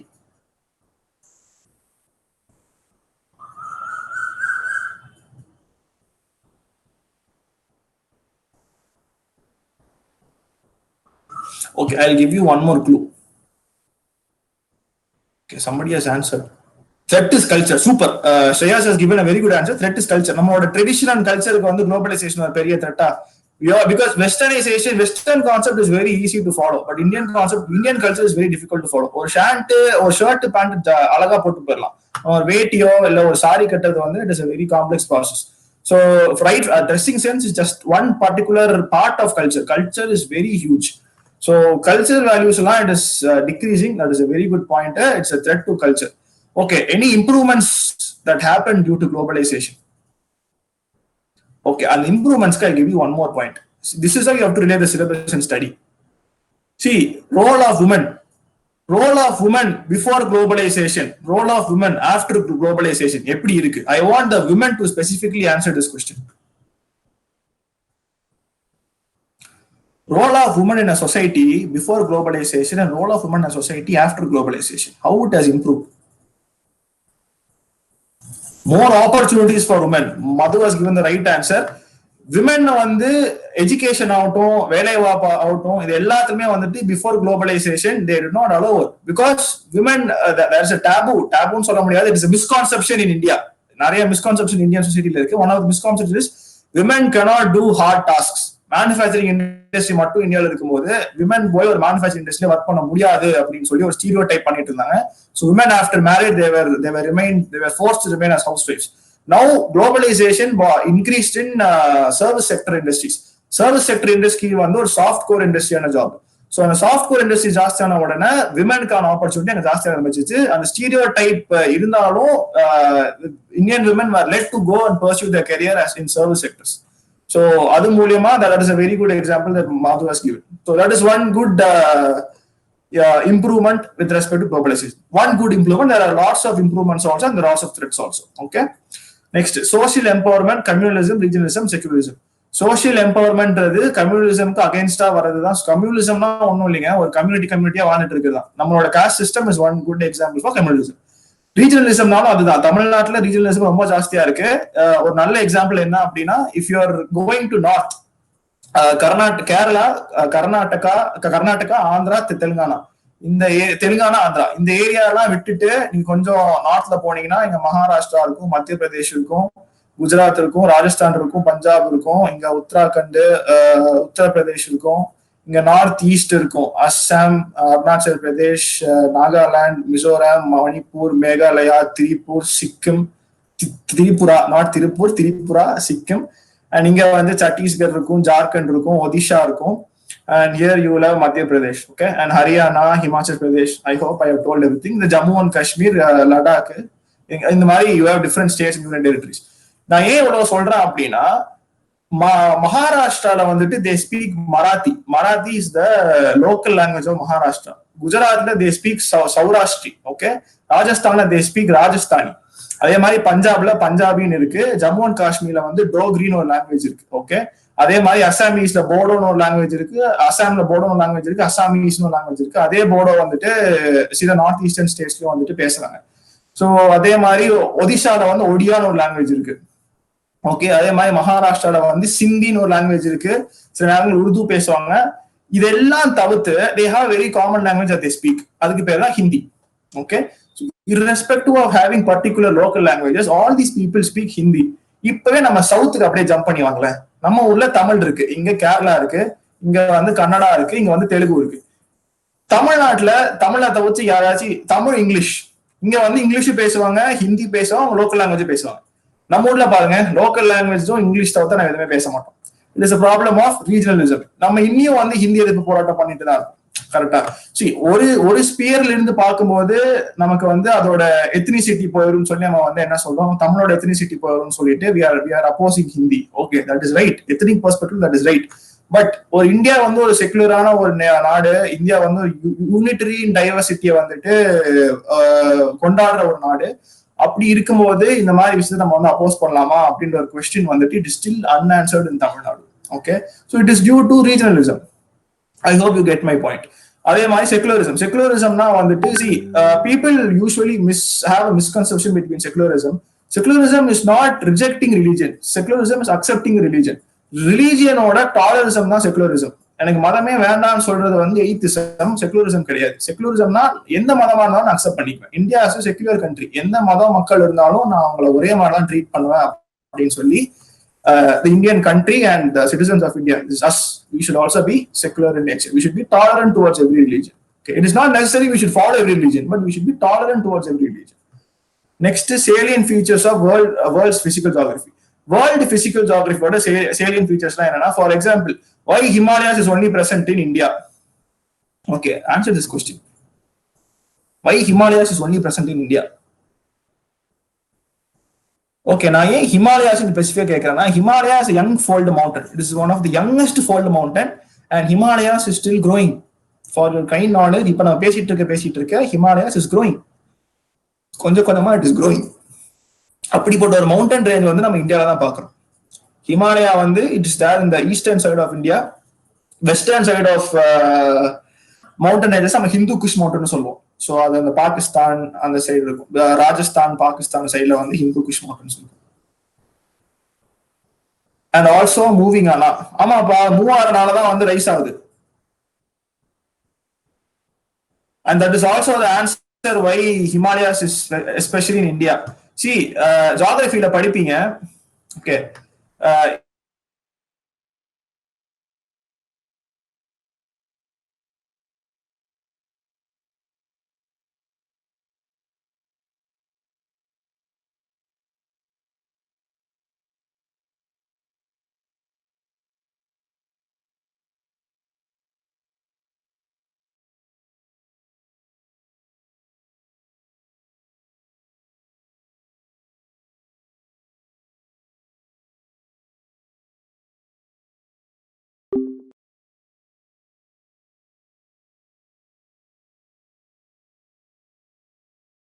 கீழே போயிட்டு திருப்பி ஒரு மேல ஒரு லேண்ட் ஃபார்ம் வரும், which is இந்த ஒரு பிளேட் வந்துட்டு கீழே இறங்கிருச்சு. ஸோ அது பேர் ஃபால்ட்னு சொல்லுவோம். ஸோ இது எல்லாமே காமனா வந்து ரிலீஃப் ஸ்ட்ரக்சர்ஸ்னு சொல்லுவோம். இந்த ரிலீஃப் ஸ்ட்ரக்சர்ஸ் எல்லாம் ஏன் ஃபார்ம் ஆச்சு நீங்க பிளேட் டெக்டானிக்ஸ் படிக்கும் போது you see. I just tell you, Indian plate வந்துட்டு from African plate it went and it collided with Asian plate. So அப்படி கொலைட் ஆகும்போது என்ன ஆச்சுன்னா, ரெண்டு விஷயம் கன்வர்ஜ் ஆகும்போது இட் வாட் ஹேப்பன், கான்சென்ட்ரேட் ஆகி it converge and grow up. நீங்க வந்து சிவில் இன்ஜினியரிங் இல்ல மெக்கானிக்கல் இன்ஜினியரிங் படிச்சிருந்தீங்கன்னா உங்களுக்கு பறந்துருக்கும் கம்ப்ரெஷன்னா என்ன, டென்ஷன் என்ன. டென்ஷன்ல இருக்கும்போது மெட்டீரியலோட திக்னஸ் குறையும், கம்ப்ரெஷன்ல இருக்கும்போது மெட்டீரியலோட திக்னஸ் ஜாஸ்தியாகும். ஸோ அப்படி ஜாஸ்தியாகி எழுஞ்சதுதான் வந்து Himalayan mountains. The Indian plate is still moving inverse to Asian plate and Himalayas is still rising. It is also the reason they say why Brahmaputra is flooding. இப்போ ரீசெண்டா ஒரு 8 to 10 வருஷமா Brahmaputra is keeping on flooding. என்ன சொல்றாங்க,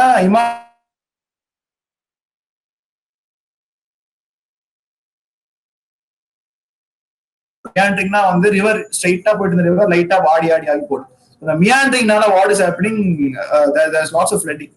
அந்த வித் ஆஃப் தி ரிவரை தாண்டி அந்த வாட்டர் போகுது. So that is also reason they say. But ஒரு ரீசன் நீங்க எழுதலாம், but there are of course reason we all know, அங்க வந்து ஹெவி ரெயின்ஃபால் இருக்கு. அதை தாண்டி this is one of the reason. So அதே மாதிரி there is one more area called as the Pacific ring of fire. Pacific ஓஷன்ல Pacific ring of ஃபயர்னு ஒரு ஏரியா இருக்கு. வேர்ல்டுல இருக்கிற அனைத்து ஆக்டிவ் வால்கனோஸுமே அங்கதான் இருக்கு. Active volcanoes are 3 types: active, dormant, extinct.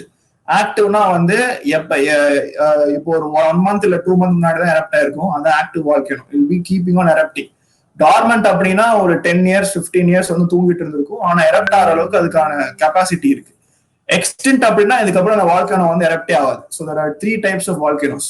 So இந்த பெசிபிக் ரிங் ஆஃப் ஃபயர்ல அங்க வந்து lots of active volcanoes. So அங்க ஏன் ஆக்டிவ் வால்கனோஸ் இருக்கு அப்படின்னு நான் பேச ஆரம்பிச்சேன்னா, I'll go for 1 more hour which I don't want to do. Fine, நீங்க போய் படிங்க. If you are curious to know, it is also there in the syllabus. See, salient features of world physical geography. This is a salient feature of the world. So go see that. Pacific ring of fire na Google போய் search பண்ணி பாருங்க. And also look, இந்தியால வந்து என்னென்ன volcanoes வந்து இருக்குன்னு பாருங்க. இந்தியால வந்து ஒரு ஆக்டிவ் வால்கனோ இருக்கு, டார்மன்ட் வால்கனோ இருக்கு, as well as extinct volcano இருக்கு. தமிழ்நாட்டுல ஒரு எக்ஸ்டின்ட் வால்கனோ இருக்கு. Go see what that volcano is. If you guys know what is that extinct volcano, you guys can comment in the comment box. Tamil Nadu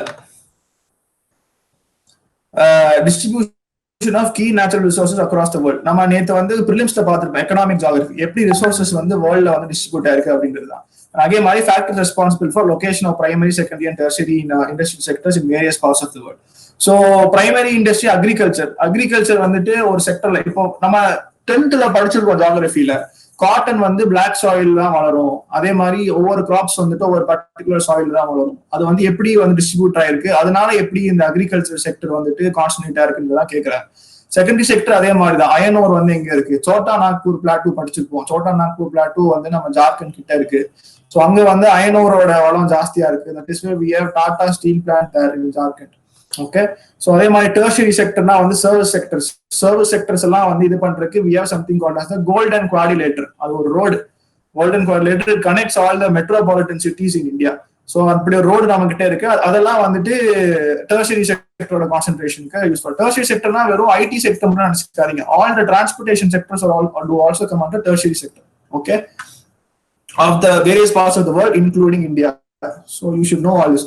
various parts of the world நான் எப்படி படிக்கிறது அப்படின்னா ரொம்ப simple, நியூஸ்ல இருக்கும், அதை மட்டும் படிச்சுக்கோங்க. இப்போ ரீசெண்டா சவுத் ஆப்பிரிக்கால ஒரு மினரல் தோண்டி எடுத்தாங்க. சவுத் ஆப்பிரிக்கால டான்சைட்டா, not sure what it mineral is. ஞாபகம் இருந்தா if you guys have seen that news போடுங்க. I forgot, ஒரு 2-3 வீக்ஸ் முன்னாடி அது வந்து ஒரு வயலட் கலர் ராக். அந்த ராக் பாத்தீங்கன்னா அந்த ஒரு பர்டிகுலர் ரீஜன்ல மட்டும்தான் கிடைக்கும். அந்த ராக்கு வந்து it is equal to the cost of diamond. So ஒரு ரொம்ப ஒரு பாவர்ட்டி லைன்ல இருக்கிற ஒருத்தர் வந்து அவரோட பேக் யார்ட்ல அதை எடுத்து என்ன பண்ணாரு, நீட்டா கவர்மெண்ட்டுக்கு வித்துட்டாரு. Now is a millionaire. Government has paid him in millions of dollars in US dollars is a millionaire. Okay, so I think it starts with T. Not sure if it stands or what. It starts with T and it's a purple color rock. Purple to bluish colour. அந்த ராக்கோட significance அதான். அது வந்து purple to bluish colour ராக்ல அது மாறும். அந்த based on the incidence of white light it will change from purple to bluish colour. Okay, it was found South. இதெல்லாம் நியூஸ்ல இருந்துச்சுன்னா கண்டிப்பா தே மே ஆஸ்க். ஸோ இந்த கான்செப்ட் எப்படி, இது வந்துட்டு physical geography, fundamentals of physical ஜியோகிராஃபின்னு சொல்லி நான் ஒரு புக் போட்டிருக்கேன், NCERT. அதை தவிர்த்து கோச்சே லியாங் சொல்லி ஒரு புக் இருக்கு, GC Leong, fundamentals of physical geography NCERT 11th standard வந்துட்டு it's fundamental book. Certificate of physical geography by Goh Cheng Leong வந்துட்டு it's advanced book. So NCERT படிச்சுட்டு கோச்சே லியாங் படிங்க, கண்டிப்பா கோச்சே லியாங் புரியும். ஓகே, இது வந்துட்டு human geography, fundamentals of human geography, India people and economy அப்படின்னு சொல்லி 2 NCERT இருக்கு. அந்த 2 NCERTலுமே இது கவர் பண்ணிருப்பாங்க. அண்ட் ஆல்சோ கரண்ட் அஃபேர்ஸ், அது மூலியமா யூ கேன் ஸ்டடி. இதுவும் கரண்ட் அஃபேர்ஸ் வந்து வரும். ஃபைன். ரீசெண்டா நிறைய வால்கனோஸ் வந்து இட் இஸ் கெட்டிங் எரப்டட். போன வருஷத்துக்கு முன்னாடியோ சம்வேர் இன் ஹவாய் ஒரு வால்கனோ பயங்கரமா எரப்ட் ஆச்சு. So people had to leave that particular place. Okay, so important geographical phenomena such as earthquakes, tsunamis. இதெல்லாம் ரொம்ப டிஸ்டிங்க்டா கொடுக்குறாங்க பாருங்க. earthquake, tsunami, volcanic activity. நான் சொன்னால volcanic activity, cyclone etc. ரீசெண்டா ஆம்ஃபான் வந்துச்சு. Geographical features and their location changes in critical geographical features including water bodies and ice caps. Okay, I like to share one current affair regarding ice caps. போன வருஷம் நினைக்கிறேன், போன வருஷம் ஒரு 8 months முன்னாடி என்ன ஆச்சுன்னா, ஐஸ்லாண்ட்ல வந்துட்டு ஒன் கிளேஷியர் காட் எக்ஸ்டிங்க்ட். அது ஏன் இன்டர்நேஷனல் மீடியால இருந்துச்சு அப்படின்னா, அந்த glacier I just search. Okay, I forgot. Starts with O. அந்த கிளேஷியர் ஏன் முக்கியம் அப்படின்னா, people mourn for the glacier. Mourn பண்ணாங்க, மோன ஒப்பாரி வச்சாங்க, ஐயோ அந்த கிளேஷியர் போயிடுச்சுன்னு சொல்லி. ஐ ஹவ் சர்ச்ட், சர்ச் பண்ணேன்.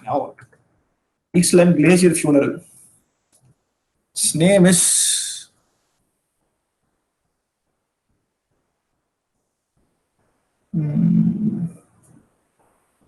see Okjokull glacier. Okjokull glacier ஒரு கிளேஷியர் வந்து இப்பதான் நினைக்கிறேன், it was 8th month of 2019. ரீசெண்டா தான், ஒரு 3-4 months முன்னாடி தான் இட் வென்ட் எக்ஸ்டிங்க்ட். எக்ஸ்டிங்க்ட்னா இந்த கிளேஷியர் ஃபுல்லா மெல்ட் ஆயிடுச்சுங்க due to climate change. So அதனால என்ன ஆச்சுன்னா, பீப்புள் வேர் மோர்னிங், ஒப்பாரி வச்சு அழுதாங்க. அங்க ஐஸ்லாண்ட்ல இருக்கிறவங்களும் சரி, நிறைய என்விரான்மெண்டலும் சரி, they were taking videos of that final piece of ice falling from the glacier. So go see that. இதுல தான் ice caps, including water bodies like ice caps, in flora and fauna and effects of such changes. Okay, so இந்த ice caps melt ஆனால flora and fauna க்கு என்ன மாற்றம் வரும்? நேற்று நம்ம ஒரு கான்செப்ட் படிச்சோம். மேங்க்ரூவ்ஸ் பார்க்கும்போது we saw one important concept. மேங்க்ரூவ்ஸ்ல வந்துட்டு ஒருத்தர், ஐ திங்க் இட் வாஸ், யாரு அதுக்கு பதில் சொல்லியிருந்தாங்க அப்படின்னா, it was Shreyas, I think so. Shreyas என்ன பதில் சொல்லியிருந்தாருன்னா, ஒரு கல்ச்சரல் பயோடைவர்சிட்டி அங்க வரும் அப்படின்னு சொல்லியிருந்தார். And we saw why. Because mangroves will always form in the places when fresh water meets with the ocean water. So இப்போ ரிவர் இருக்கு, ரிவர் போய் வந்து ஓஷன்ல கலக்கும் போது என்ன ஆகும்? River is a fresh water river. River is actually formed by the melting of all the glaciers. Okay, so இப்போ பிரம்மபுத்திரால கங்கா இருக்குன்னு வச்சுக்கோங்களேன், அது போய் பே ஆஃப் பெங்கால கலக்குது அப்படின்னா all this originates from the Himalayan ranges. Okay, அங்க இருந்து ஒரிஜினேட் ஆகி அந்த கிளேசியர் மெல்ட்டே ஒரிஜினேட் ஆகி it is going in west Bengal மூலமா அங்க எங்க கலக்குது? பே ஆஃப் பெங்கால கலக்குது. ஸோ அங்க கலக்கும் போது என்ன ஆகும்னா, இந்த ஃப்ரெஷ் வாட்டரும் சால்ட் வாட்டரும் மீட் ஆகும்போது பேக்ரிஷ் வாட்டர்னு ஒன்று ஃபார்ம் ஆகும். பேக்ரிஷ் வாட்டர்னா ஒன்றும் இல்லை, செலைனிட்டி கம்மியா இருக்கிற வாட்டர். ஸோ இந்த பேக்ரிஷ் வாட்டர்லயே த்ரைவ் ஆகக்கூடிய ஃப்ளோரா அண்ட் ஃபோனா வந்து இங்க ஜாஸ்தியா கான்சென்ட்ரேட் ஆயிருக்கும் அப்படின்ற அந்த கான்செப்டை படிச்சோம். அப்படி த்ரைவ் ஆன ஃப்ளோரா தான் அந்த மேங்க்ரூவ்ஸ். ஸோ இப்போ நிறைய பேர் வந்து இது சொல்றாங்க என்னன்னா, அந்த இன்லேண்ட் ரிவர்ஸை வந்துட்டு ரிவர்ல கலக்க விடாம பண்ணிடலாம் அப்படின்னு சொல்லி நிறைய பேர் வந்து பல பொலிட்டிசைஸ் பண்ணிட்டு இருக்காங்க.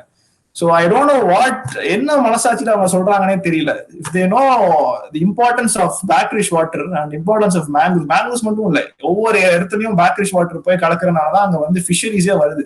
Fisheries is one of the important occupation of India. இவங்க எல்லா ரிவரும் வந்து ஓஷன் வாட்டர்ல கலக்க விட்டாங்கன்னா கண்டிப்பா இந்தியாவோட தண்ணி பிரச்சனை குறையும். ஆனா இந்த ஃபிஷரிஸ் போயிடும், கம்ப்ளீட்டா போயிடும். we are killing the nature. நேச்சுரலா அக்கறார ஒரு phenomena we are voluntarily killing it. So I don't know why people are doing this, but again, India is a diverse country, not only in the culture, also in the thought process.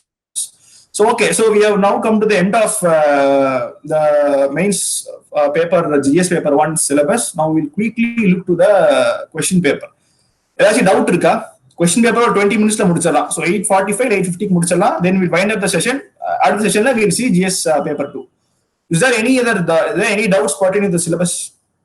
As said by Madhu, I hope I have told the books for almost all the topics in syllabus.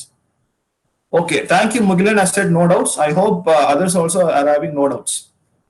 So inga the question paper. Okay, here. Okay, fine. So okay. Prelims பார்த்த மாதிரி தான். Our question paper will be in English, Hindi and also in English. Okay, நீங்க தமிழ்ல கூட mains எழுதலாம். prelims வந்து தமிழ்ல எழுத முடியாது. மெயின்ஸ் தமிழ்ல எழுதுறீங்களா, it will be in English and Tamil நினைக்கிறேன். So okay, first question, highlight the Central Asian and Greco-Bactrian elements in Gandhara art. நான் இந்த கொஸ்டின் பத்தி நேத்தே பேசியிருந்தேன். காந்தார் ஆர்ட் வந்து எங்கிருந்து எடுக்கிறோம் அப்படின்னா, it is a part of our Indian culture. நான் சொல்லியிருந்தேன் காந்தார் ஆர்ட் வந்துட்டு போஸ்ட் மௌரியன் பீரியட், அதாவது அசோகா வந்து இறந்ததுக்கு அப்புறமா அசோகா நிறைய புத்திஸ்ட் மொனாஸ்ட்ரீஸ், அதே மாதிரி புத்திஸ்ட் ஸ்கல்ப்சர்ஸ்ல புத்திஸ்ட் பில்லர்ஸ் கட்டியிருப்பார். பில்லர்ஸ் அப்படின்னா அசோகா பில்லர் நமக்கு தெரியும். அசோகா பில்லர்ல இருக்கிற அந்த 4 லயன் சிம்பிளம் தான் வந்து இன்னைக்கு இந்தியன் கவர்மெண்டோட அபிஷியல் எம்பளமும் கூட. சோ அசோகா பில்லர்ல இருக்கிற எதுக்கு அந்த பில்லர்ஸ் எல்லாம் ஒரு நிறைய பில்லர் கட்டினாரு. One of the pillars Ashoka pillar. எதுக்கு பில்லர் கட்டினாருன்னா, அந்த ஒவ்வொரு பில்லருமே வந்துட்டு புத்தர் சொன்ன டீச்சிங்கை வந்துட்டு he has inscribed it. Okay, so அதுக்காக தான் ஒரு பில்லர் கட்டினார். அந்த ஒரு விஷயத்த வந்து புத்தர் சொன்னதை கன்வே பண்றதுக்காண்டி he built a pillar. So Ashoka பண்ணார்.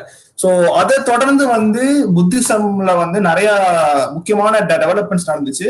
ஸோ ஆஃப்டர் அசோகா கிரீக்கோ பாக்டீரியன்ஸ் ஒரு கிரீக்ஸ் வந்தாங்க. ஸோ பாக்டீரியன் கிரீக்ஸ் சொல்லி கிரீக்ல ஒரு கம்யூனிட்டி இருக்காங்க. கிரீக்ஸ் வந்து உள்ள வரும்போது புத்திசம், அவங்களும் புத்திசம் எம்ப்ரேஸ் பண்றாங்க. அண்ட் சென்ட்ரல் ஏஷியன்ஸ் உள்ள வராங்க. சென்ட்ரல் ஏஷியன்ஸ் கிரீக்ஸ் எல்லாம் உள்ள வந்து புத்திசம் எம்ப்ரேஸ் பண்ணி they are creating a new form called as Gandhara art. If you want, I can very well Google and show you Gandhara art.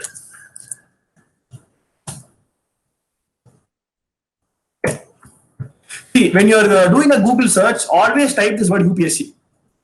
See, Gandhara School of Art. We'll see in images. எப்பவுமே நீங்க Google search பண்றீங்கன்னா UPSC ஒரு talk போட்டீங்கன்னா UPSC சம்பந்தப்பட்ட websites எல்லாம் முன்னாடி வரும். Okay, so அதனால நீங்க கான்செப்ட்ஸ் படிக்கணும்னா ஈஸியா படிச்சுக்கலாம். Now I actually wanted to show you the art itself. See, this is Gandhara School of Art.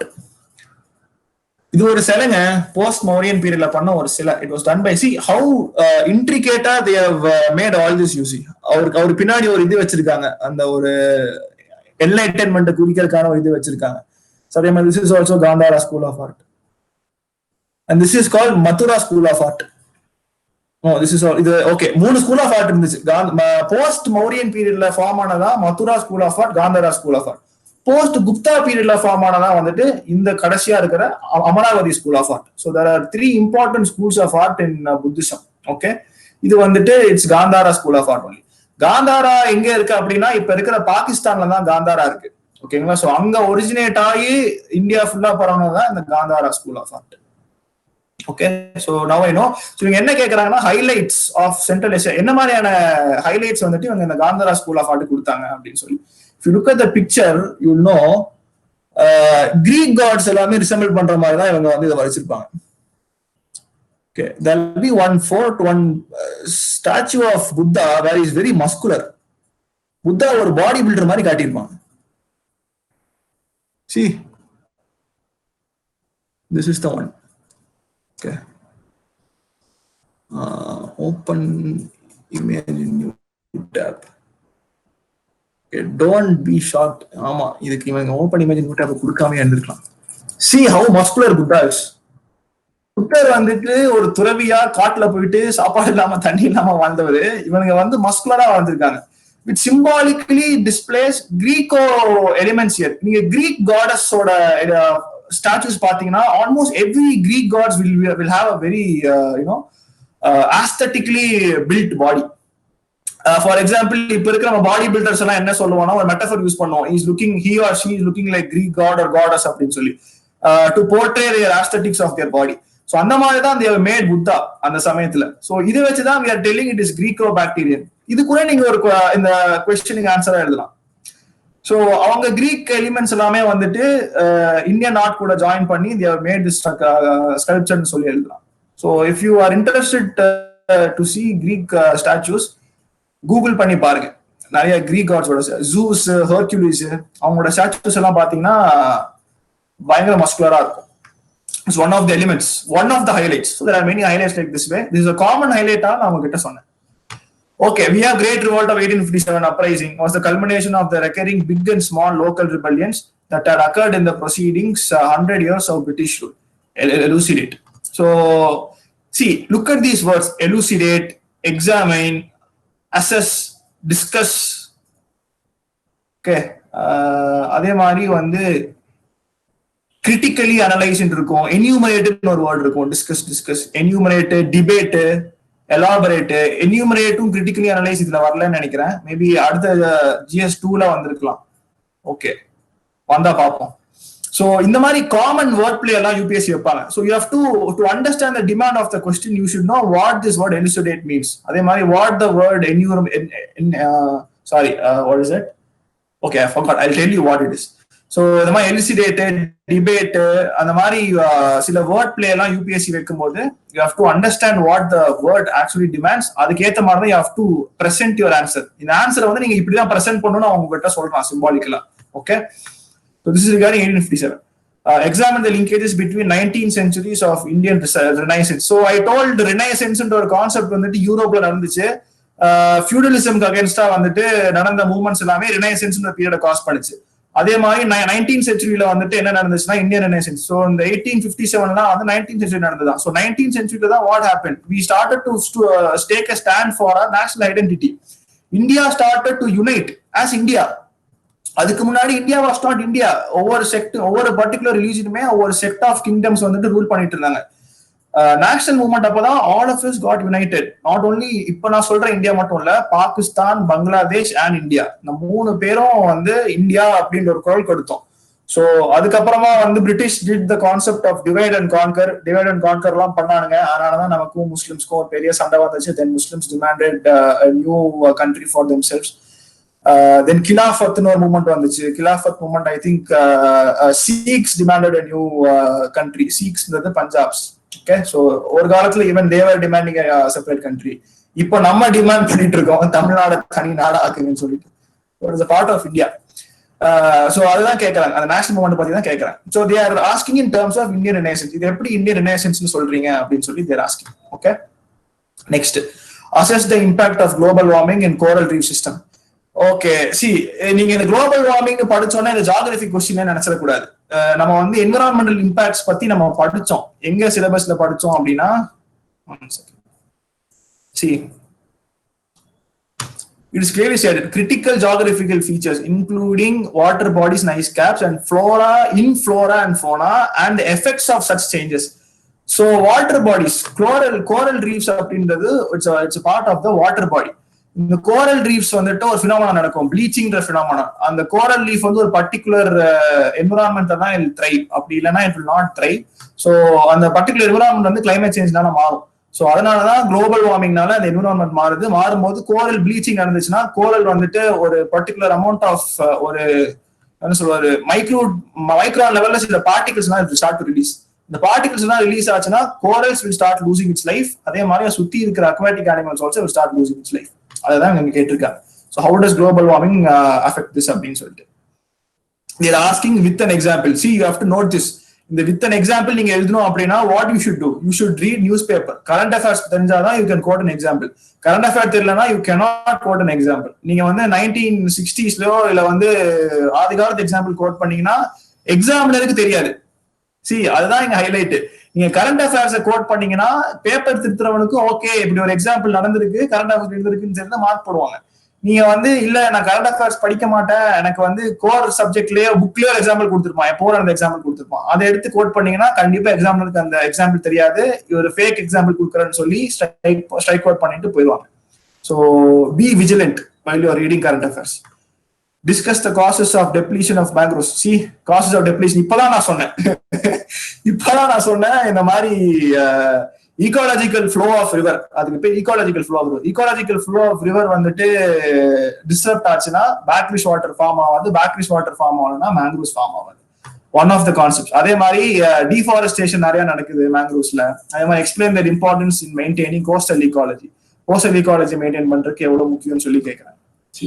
நம்ம டிஸ்கஸ் பண்ண கான்செப்ட்ல எவ்வளவு ஈஸியா வருது பாருங்க. Can the strategy of regional resource-based manufacturing help in promoting employment in India? Regional resource-based manufacturing நான் சொன்ன அதே அந்த சிலபஸ் இருக்கிற அப்படியே இருக்கிற கான்செப்ட் தான். தமிழ்நாடு இப்போ வந்து சோட்டா நாக்பூர் இருக்கிற ரிசோர்ஸ்க்கு ஏற்ற மாதிரி அங்க மட்டும் இண்டஸ்ட்ரியல் செக்டர்ஸை வந்து வச்சோம் அப்படின்னா அந்த ஸ்ட்ராட்டஜி வந்துட்டு இந்தியன் எம்ப்ளாய்மெண்ட்டை ப்ரொமோட் பண்ணுமா அப்படின்னு கேட்கறாங்க. பண்ணுமா? எனக்கு தெரிஞ்சு பண்ணாது. ஏன்னா நீங்க சோட்டா நாக்பூரியில கான்சன்ட்ரேட் பண்ணி வச்சீங்கன்னா சோட்டா நாக்பூர் இருக்கிறது மட்டும் தான் எம்ப்ளாயபிலிட்டி இருக்கும், சுத்தி இருக்கிற இந்தியாவுக்கு எப்படி எம்ப்ளாயபிலிட்டி இருக்கும். ஸோ அந்த ரிசோர்ஸஸ் வந்து நீங்க சர்வீஸ் செக்டர் மூலியமா டிரான்ஸ்போர்ட் பண்ணி எல்லா இடத்துலயுமே நீங்க வந்து manufacturing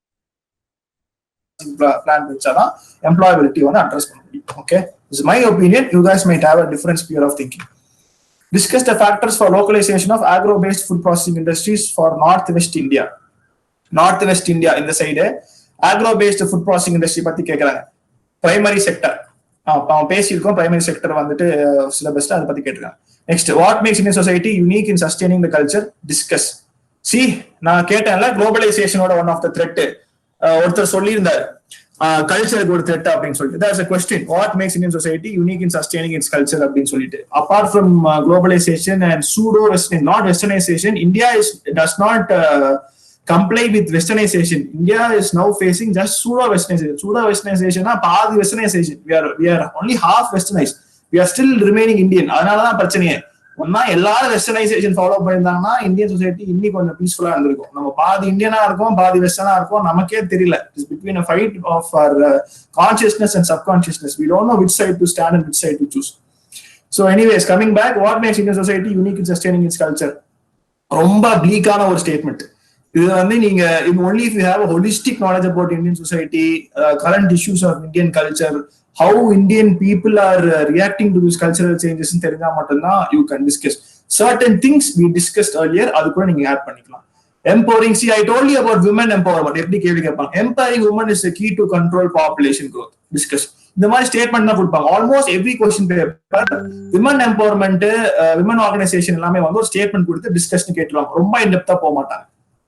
Fine. So this is, I think you can answer this question. Very simple. What are the challenges to our cultural practices in the name of secularism? See, secularism again culture. செகுலரிசம்னால என்ன culture போகுது? இந்தியாவில மட்டும் தான் நம்ம என்ன பாக்குறோம் அப்படின்னா, culture is tied with religious practices. சரி, நம்ம செகுலரா இருக்கோம், அதான் இதுதான் அவங்க வேர்ட் பிளே யூஸ் பண்றாங்க. செகுலரிசம்னா it is not that we should not follow our practices of different religions. It's just that we should be tolerant. ஒரு மதத்துக்கு இன்னொரு மதம் டாலரண்டா இருக்கிறனால கல்ச்சர் போகுமா? Is it a challenge? No, it is actually not a challenge. But if you don't know what secularism actually is, if you don't follow secularism also, what you will do, மத்தவங்க வந்து அவங்களோட மதத்தை follow பண்ண விட மாட்டீங்க. So அப்படி நீங்க விடாத போது என்ன ஆகும்? அந்த மதத்தை சார்ந்த கல்ச்சர் ப்ராக்டிஸ் எல்லாம் வந்து அழிஞ்சு போயிடும்.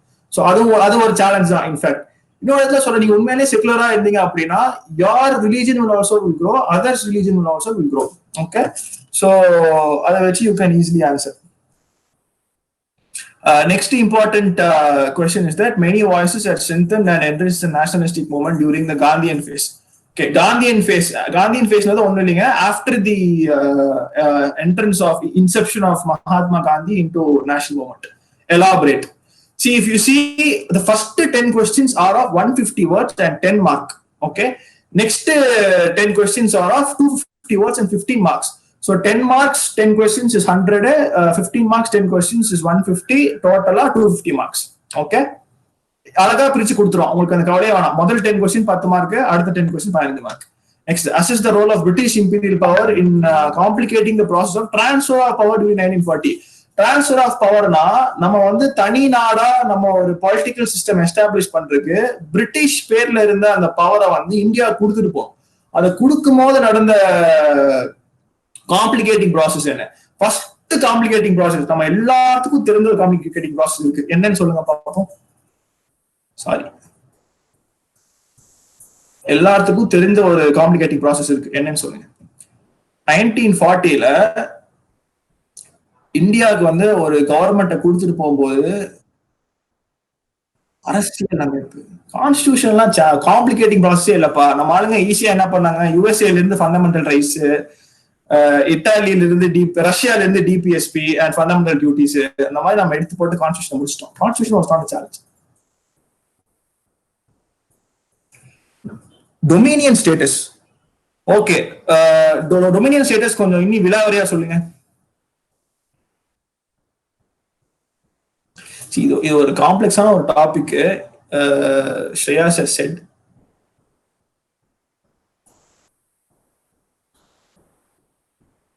So that is why I am asking him to simplify this. Dominion status வந்து கொஞ்சம் சிம்பிளிஃபைடா சொல்லுங்க mister Shreyas Shukla. Okay, share of power between British and government. அதுதாங்க கொஸ்டினே. அதுதான் கொஸ்டினே. அந்த share of power between British and கவர்மெண்ட்ல நடந்த ஒரு காம்ப்ளிகேட்டிங் ப்ராசஸ் தான் அவன் கொஸ்டினா கேட்கறான்.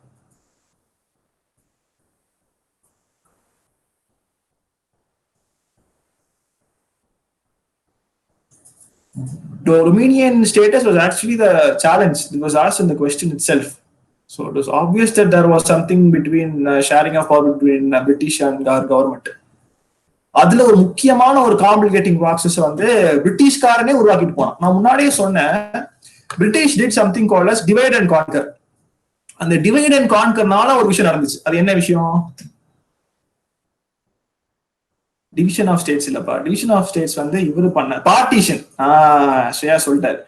டிவிஷன் ஆஃப் ஸ்டேட்ஸ் வந்துட்டு இவரு சர்தார் வல்லபாய் பட்டேல் பண்ணாரு. அது வந்து டிவிஷன் ஆஃப் ஸ்டேட்ஸ் எல்லாம் இல்ல, அது வந்து union of states.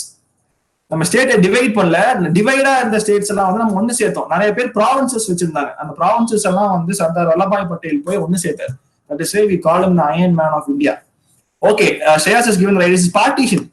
See, partition என்ன ஆச்சு அப்படின்னா, it was a very complicated problem. Nobody knew how to draw the line between India and Pakistan.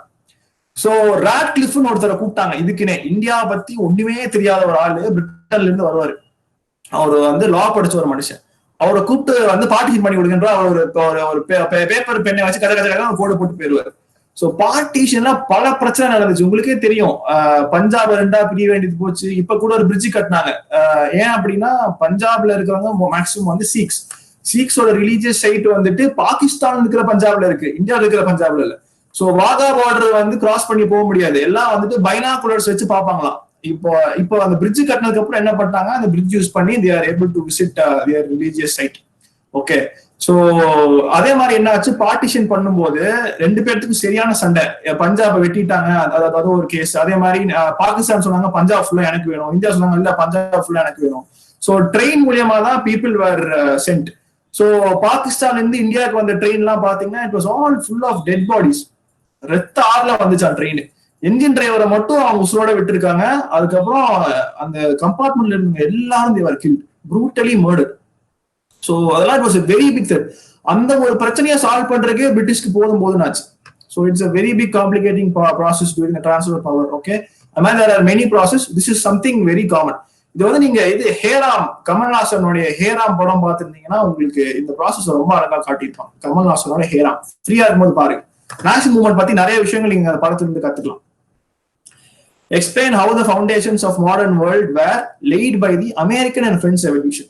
Okay, modernity in India, modernity India இல்ல modernity in the world, அதை வந்து எப்படி அமெரிக்காவும் French revolution சொன்னாங்க. American revolution நமக்கே தெரியும், pop culture of America. French revolution என்ன அப்படின்னா, நான் சொன்னேன்ல ஃபியூடலிசம். பிரான்ஸ்ல தான் ஃபியூடலிசம் ரொம்ப ஜாஸ்தியா இருந்துச்சு. அந்த ஃபியூடலிசம்க்கு அகைன்ஸ்டா வந்து intellectual revolution, scientific revolution, political ரெவல்யூஷன்லாம் வந்துச்சு. there are many intellectual thinkers. அந்த இன்டெலெக்சுவல் திங்கர்ஸ் எல்லாம் என்ன பண்ணாங்கன்னா, பீப்புளுக்கு வந்து நல்ல புத்திமதி சொன்னாங்க. இதெல்லாம் ரொம்ப தப்பு, நீங்க வந்து போராடணும் அப்படின்னு சொல்லி போராடி என்ன பண்ணாங்கன்னா அந்த ரிலீஜியஸ் டைரனில இருந்து வெளியே வந்தாங்க. சிம்பிளா சொல்ல போனா அவங்க வந்து இட் வாஸ் கிறிஸ்டியானிட்டி வாஸ் பிரிவேலன்ட். கிறிஸ்டியானிட்டியில வந்து சோசியல் ட்ரையாங்கிள் மாதிரி இருக்கும். மேல இருக்கிறவங்க வந்து சர்ச், நோபிள்ஸ், பிரீஸ்ட், கிங்ஸ் எல்லாம் இருந்தாங்க. அது கீழே வந்துட்டு சோல்ஜர்ஸ் இருந்தாங்க, அது கீழே பெசன்ஸ் இருந்தாங்க. சோ இந்த நோபிள்ஸ் வச்சிருந்த லேண்ட வந்து சேஃப்கார்ட் பண்ணது சோல்ஜர்ஸ், வேலை செஞ்சது பெசன்ஸ். There is one classical line in French Revolution. ஏன் French Revolution ஸ்டார்ட் ஆச்சுன்னு சொல்லிட்டு, போர்போன் டைனாசிட்டியில வந்து லூயிஸ் 14 சொல்லி ஒரு கிங் இருந்தார். அந்த கிங்கோட ஒய்ஃப் வந்து ஆன்டியோனெட், அவங்க பேர் ஆன்டியோனெட். இந்த கிங் என்ன பண்ணுவாரு, ரொம்ப காஸ்ட்லியான வாரெல்லாம் வந்து கான்கர் பண்ணுவார். இன்கேஸ் தேவையே இல்லை அவங்க கூட சண்டை போடுறது, அவங்க கூட சண்டை பண்ணி வெல்த்தை காலி பண்ணிடுவாரு. அதுக்கு ஈக்குவலா அவங்களோட ஒய்ஃபும் வந்து என்ன பண்ணுவாங்க, வெல்த்தை வந்து காலி பண்ணிட்டு இருப்பாங்க. சோ இந்த கீழே இருக்கிற பெசன்ஸ் எல்லாம் போயிட்டு சாப்பாடுக்கு இல்லாம வேற வழி இல்லாம குயின் கிட்ட போய் கேட்பாங்க, இங்க பாருங்க எங்களுக்கு வந்து பிரெட் இல்ல, we don't have daily bread, so please give us solution சொல்லுவாங்க. அது ஆன்டினெட் கிளாசிக்கலா ஒரு லைன் சொல்லுவாங்க. என்ன லைன்னா, if you can't afford to eat a bread, eat a cake அப்படின்னு சொல்லுவாங்க. Cake is costlier than bread, but what this queen will do, she'll say, if you can't afford a bread, eat a cake அப்படின்னு, eat a piece of cake அப்படின்னு சொல்லுவாங்க. It's a very classical line. அதுலதான் மக்கள் காண்டாவாங்க. So that will cause French Revolution. So இதெல்லாம் எப்படி modern concepts வந்து கொண்டு வந்துச்சு அப்படின்னு சொல்லி they are asking. Okay, if you guys heard this line, நீங்க ஒரு வேற லெவல் லெஜெண்ட். எனக்கெல்லாம் அந்த லைன் படிக்கும்போது பயங்கரமா கோவம் வந்துச்சு. So what is water stress and how and why does it differ regionally in India? Okay, water stress ரீசெண்டா வந்து அந்த டே ஜீரோன்னு ஒரு விஷயத்த பார்த்தோமா. 2018ல கேப் டவுன்ல வந்து டே ஜீரோன்னு ஒரு டே கொண்டாடல, ஒரு டேவை பார்த்து பயந்தாங்க. டே ஜீரோ என்னன்னா, தண்ணி இருக்காது, யாருக்குமே தண்ணி இருக்காது, தண்ணி ஃபுல்லா வந்து காணாம போயிருக்கும். அதே மாதிரி சென்னையில டே ஜீரோ வந்துருமோன்னு சொல்லி பயந்தாங்க, மும்பைல டே ஜீரோ, டெல்லியில டே ஜீரோ வந்துருமோன்னு சொல்லி பயந்தாங்க. சோ அதுதான் வாட்டர் ஸ்ட்ரெஸ். தண்ணி பற்றாக்குறை தான் வாட்டர் ஸ்ட்ரெஸ்ன்னு சொல்றாங்க. அது எப்படி ஒவ்வொரு ஸ்டேட்ஸுக்குமே வந்து வேரி ஆகுதுன்னு சொல்லி கேட்கறாங்க. Okay, only 5 more questions. How can mountain ecosystem be restored from the negative impact of development initiatives and tourism? Okay, mountain ecosystem be restored from the negative impact of development initiatives. See, ரீசெண்டா வந்து அஸ்ஸாம்ல வந்து ஒரு hydro electric project ஒன்று போயிட்டு இருந்துச்சு. இது கண்டிப்பா உங்களுக்கு தெரிஞ்சிருக்கும், பிகாஸ் நிறைய இன்ஸ்டாகிராமர்ஸ், யூடியூபர்ஸ், டிக்டாக்கர்ஸ் எல்லாம் வந்து இதை பத்தி கிளிக் பைட்ஸ் அண்ட் வீடியோஸ் போட்டிருந்தாங்க. Not click byte, sorry, videos போட்டிருந்தாங்க. சோ அந்த ஹைட்ரோ எலக்ட்ரிக் பவர் பிளான் பத்தி பேர் சொல்லுங்களேன். I'm sorry again. So clicking this, I'm exiting out. Can anybody share? நானும் மறந்துட்டேன் ஆக்சுவலா. It starts with D. So it was in Assam. அது வந்து என்னன்னா, அஸ்ஸாம்ல இருந்த ஒரு மவுண்டன் ரேஞ்சஸ்ல வந்து அது கட்டுற மாதிரி இருந்துச்சு. அந்த மவுண்டன் ரேஞ்ச் வந்து it is actually red zone. Red ஜோன்னா அது ஆல்ரெடி டெக்டானிக் ஆக்டிவிட்டிஸ் ரொம்ப ஃப்ரீக்வெண்டா இருக்கும். அந்த டெக்டானிக் ஆக்டிவிட்டி ரொம்ப ஃப்ரீக்வெண்டா இட்டாலியன் ஹைட்ரோ எலக்ட்ரிக் பவர் நினைக்கிறேன். Italian hydro electric power project இப்போ ஞாபகம் வந்துச்சு. Italian hydro electric power project அதுக்கு பேர். சோ அது வந்து அஸ்ஸாம்ல ஒரு ஏரியால வந்து கட்ட போனாங்க. அங்க வந்து ட்ரைபல் பாப்புலேஷன் நிறைய இருந்துச்சு, பயோடைவர்சிட்டி நிறைய இருந்துச்சு. It's mountain area. ஸோ அதனால வந்து most of the environmentalist they made all the citizens of India to sign a petition. அந்த பெட்டிஷனை போய் சுப்ரீம் கோர்ட்ல இது பண்ணி மினிஸ்ட்ரி ஆஃப் என்விரான்மெண்ட் வந்து அது கிளியரன்ஸ் கொடுக்காம they stopped. Okay, that was in recent current affairs. You guys can link it. I'm sorry, நான் download பண்ணிருக்கேன், ரொம்ப கன்ஃபியூஸ் ஆகும். கொஸ்டின் பேப்பர் இங்க இருக்கு. Okay, so that is one example for this.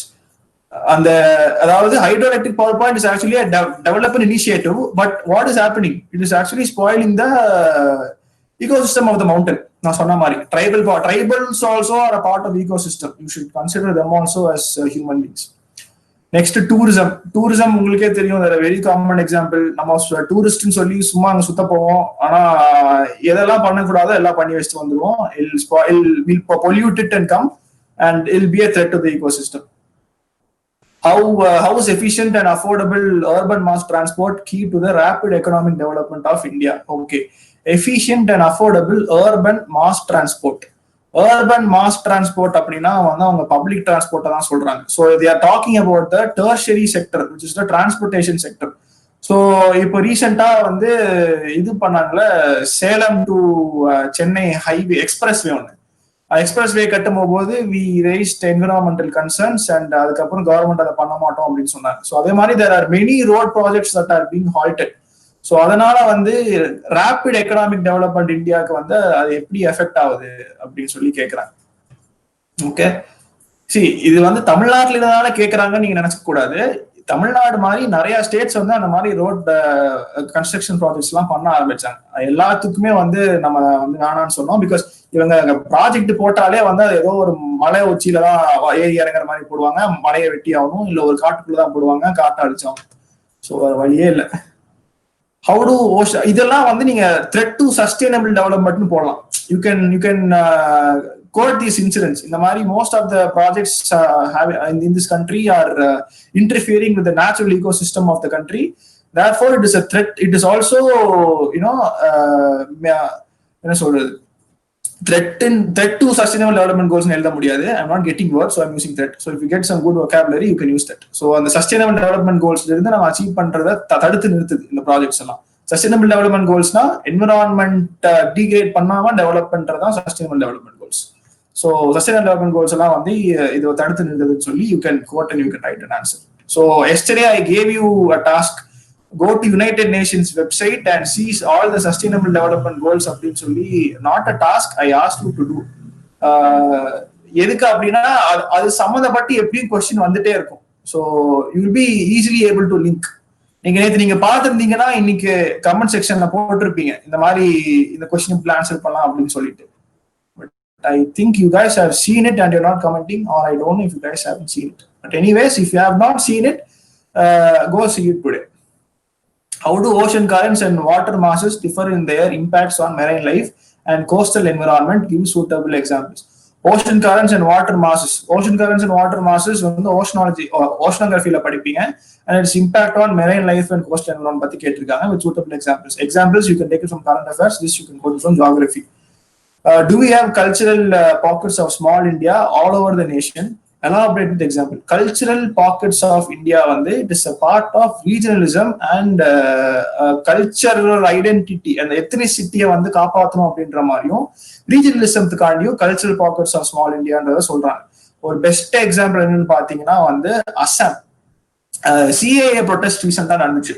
அதுல வந்து if you see why Assam is protesting அப்படின்னா they are afraid that they'll be vulnerable to the in terms of their culture and their employability will be vulnerable அப்படின்றதுக்காண்டி தான் they protested. கல்ச்சர்னா already அஸ்ஸாம்கான ஒரு ethnicity வந்து குறைஞ்சிட்டு இருக்கு because there are many people getting into Assam and அவங்களோட culture எல்லாமே வந்து அஸ்ஸாம்ல வந்து அமல்கமேட் ஆயிட்டு இருக்கு. Amalgamate in sense it is mixing with culture of Assam. So அவங்களோட எத்னிசிட்டி போற not only Assam, almost all north eastern states. So அந்த எத்னிசிட்டிக்காண்டி என்ன பண்ணாங்க அப்படின்னா, நீங்க யாரும் உள்ள வர வேணாம், நாங்களே எங்களை பாத்துக்கிறோம், எங்களுக்கான டெவலப்மெண்ட் எங்களுக்கான growth வந்து we ourselves will take care அந்த மாதிரி they will always fight with India.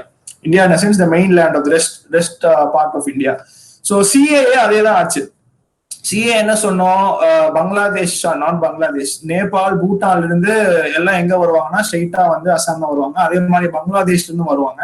So அந்த மாதிரி வர நான் முஸ்லிம்ஸ்க்கு எல்லாத்துக்கும் வந்து சிட்டிசன்ஷிப் கொடுத்தலாம் அப்படின்னு சொல்லுவோம். அப்படி சிட்டிசன்ஷிப் கொடுத்துட்டாங்க அப்படின்னா அசாமோட பாப்புலேஷன் ரொம்ப ஜாஸ்தி ஆயிரும். அவங்க என்ன பண்ணுவாங்க, அவங்க வந்து அசாம்ல இருக்கிற எம்ப்ளாய்மெண்ட் எல்லாம் எடுத்துட்டு போயிருவாங்க if they are well skilled. அது மட்டும் இல்லாம they will also be a threat to their culture. So அதான் இந்த cultural pockets of small India. Nation ஃபுல்லா இருக்கான்னு கேட்கறாங்க. நீங்க வந்து உங்களோட ஒப்பீனியன் வச்சு you can write. So what are see when there is an opinion based question I will share you my opinion. அதுக்கப்புறம் உங்களோட ஒப்பீனியன் வச்சு தான் நீங்க எழுத முடியும். Because there are no fixed answers to this. There is no correct answer to this. There is only the best answer. So who has the best opinion will give the best answer. What are the continued challenges for women in India against time and space? See again they are talking about இங்க time and space ன்றது நீங்க எப்படி வேணாலும் புரிஞ்சுக்கலாம். Again it is based on your opinion. இதெல்லாம் வந்து is an open question that UPSC is asking. எப்படியும் UPSC வந்து இந்த மாதிரி ஒரு பாம் ஒன்று தூக்கி போட்டுருவாங்க. Open question. இந்த வாட்டி வந்து விமன் சைடா கேட்டிருக்காங்க. நான் சொன்னேன்ல ஒரு 2 வருஷம் முன்னாடி ஹிஸ்டரியில கேட்டாங்க.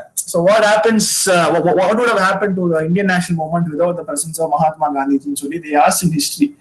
இன்னைக்கு போன வருஷம் they have asked it in society. Nothing much. All of these are your opinion based questions. Next, are we losing a local identity for global identity? Again, this is a beautiful opinion based question. வெஸ்டர்னைசேஷன்னால நம்மளோட local ஐடென்டிட்டியை வந்து நம்ம தொலைக்கிறோமா? இப்பவே பாத்தீங்கன்னா நான் சுத்தமான தமிழ்ல பேசுறது இல்லை. நான் வந்து இங்கிலீஷும் தமிழும் கலந்து தான் பேசுறேன். ஸோ அப்படி பேசுறதுனால நான் தமிழன் அப்படின்ற ஒரு லோக்கல் ஐடென்டிட்டியை வந்து எனக்கு வந்து am I losing it அப்படின்றது இட்ஸ் கொஸ்டின், ரைட்? ஸோ அதை பத்தி you should give your opinions, right? Okay guys, so we have now come to the end of general studies mains 1 and this will also be the last topic of the session. So நாளைக்கு வந்து நம்ம session continue பண்ணலாமா? Can we have general studies paper 2 analysis of syllabus and question paper tomorrow also, or when do you guys want? எப்ப வேணும்? டுமாரோனா டுமாரோன்னு எழுதுங்க. இல்ல ஏதாச்சும் ஒரு ஸ்பெசிஃபிக்கான டேட் வேணும்னா டேட் வேணும்னு சொல்லி கமெண்ட் பாக்ஸ்ல போடுங்க. And if you also have any doubts regarding to the syllabus and question paper that I saw, you guys can ask here also. Tomorrow itself. Okay, Shreyas tomorrow, Mugilan tomorrow. Okay, Nivedita tomorrow. Okay, out of 10 people, only 3 of them have answered it is tomorrow. Remaining 7, session வேணாங்கிறீங்களா? Okay, Madhu tomorrow. Okay. Okay, Manshi is even tomorrow. You know, question 2, can you explain the concept? Concept தெரிஞ்சா explain பண்றேங்க. Okay, 1857 uprising was the culmination of the recurrent big and small local rebellions that had occurred in the preceding 100 years of British rule. Okay. So, 1857 uprising வந்து Great Revolt of 1857. Okay, so ஒரே நிமிஷம் இது பண்றதுக்கு முன்னாடி I just finish this. So okay, everybody are given tomorrow evening. Okay guys, thank you. If you guys have any other, so tomorrow same time 5:30 you guys will get the link. Maheshwar will be sending it to you. And அதே மாதிரி இன்னைக்கு எடுத்த கான்செப்ட்ல mister Vinod Kumar மாதிரி உங்களுக்கு ஏதாச்சும் doubt இருந்துச்சுன்னா you can ask it in the comment box. I'll try answering your doubts. If you guys don't have any doubts and if you guys feel that you will not doubt answer பண்றது, if you guys are not willing to listen, you can very well exit the meeting. Bye. Thank you for attending. We'll catch up tomorrow. Okay. If you guys have any doubts, you can put it in the comment box. We'll discuss.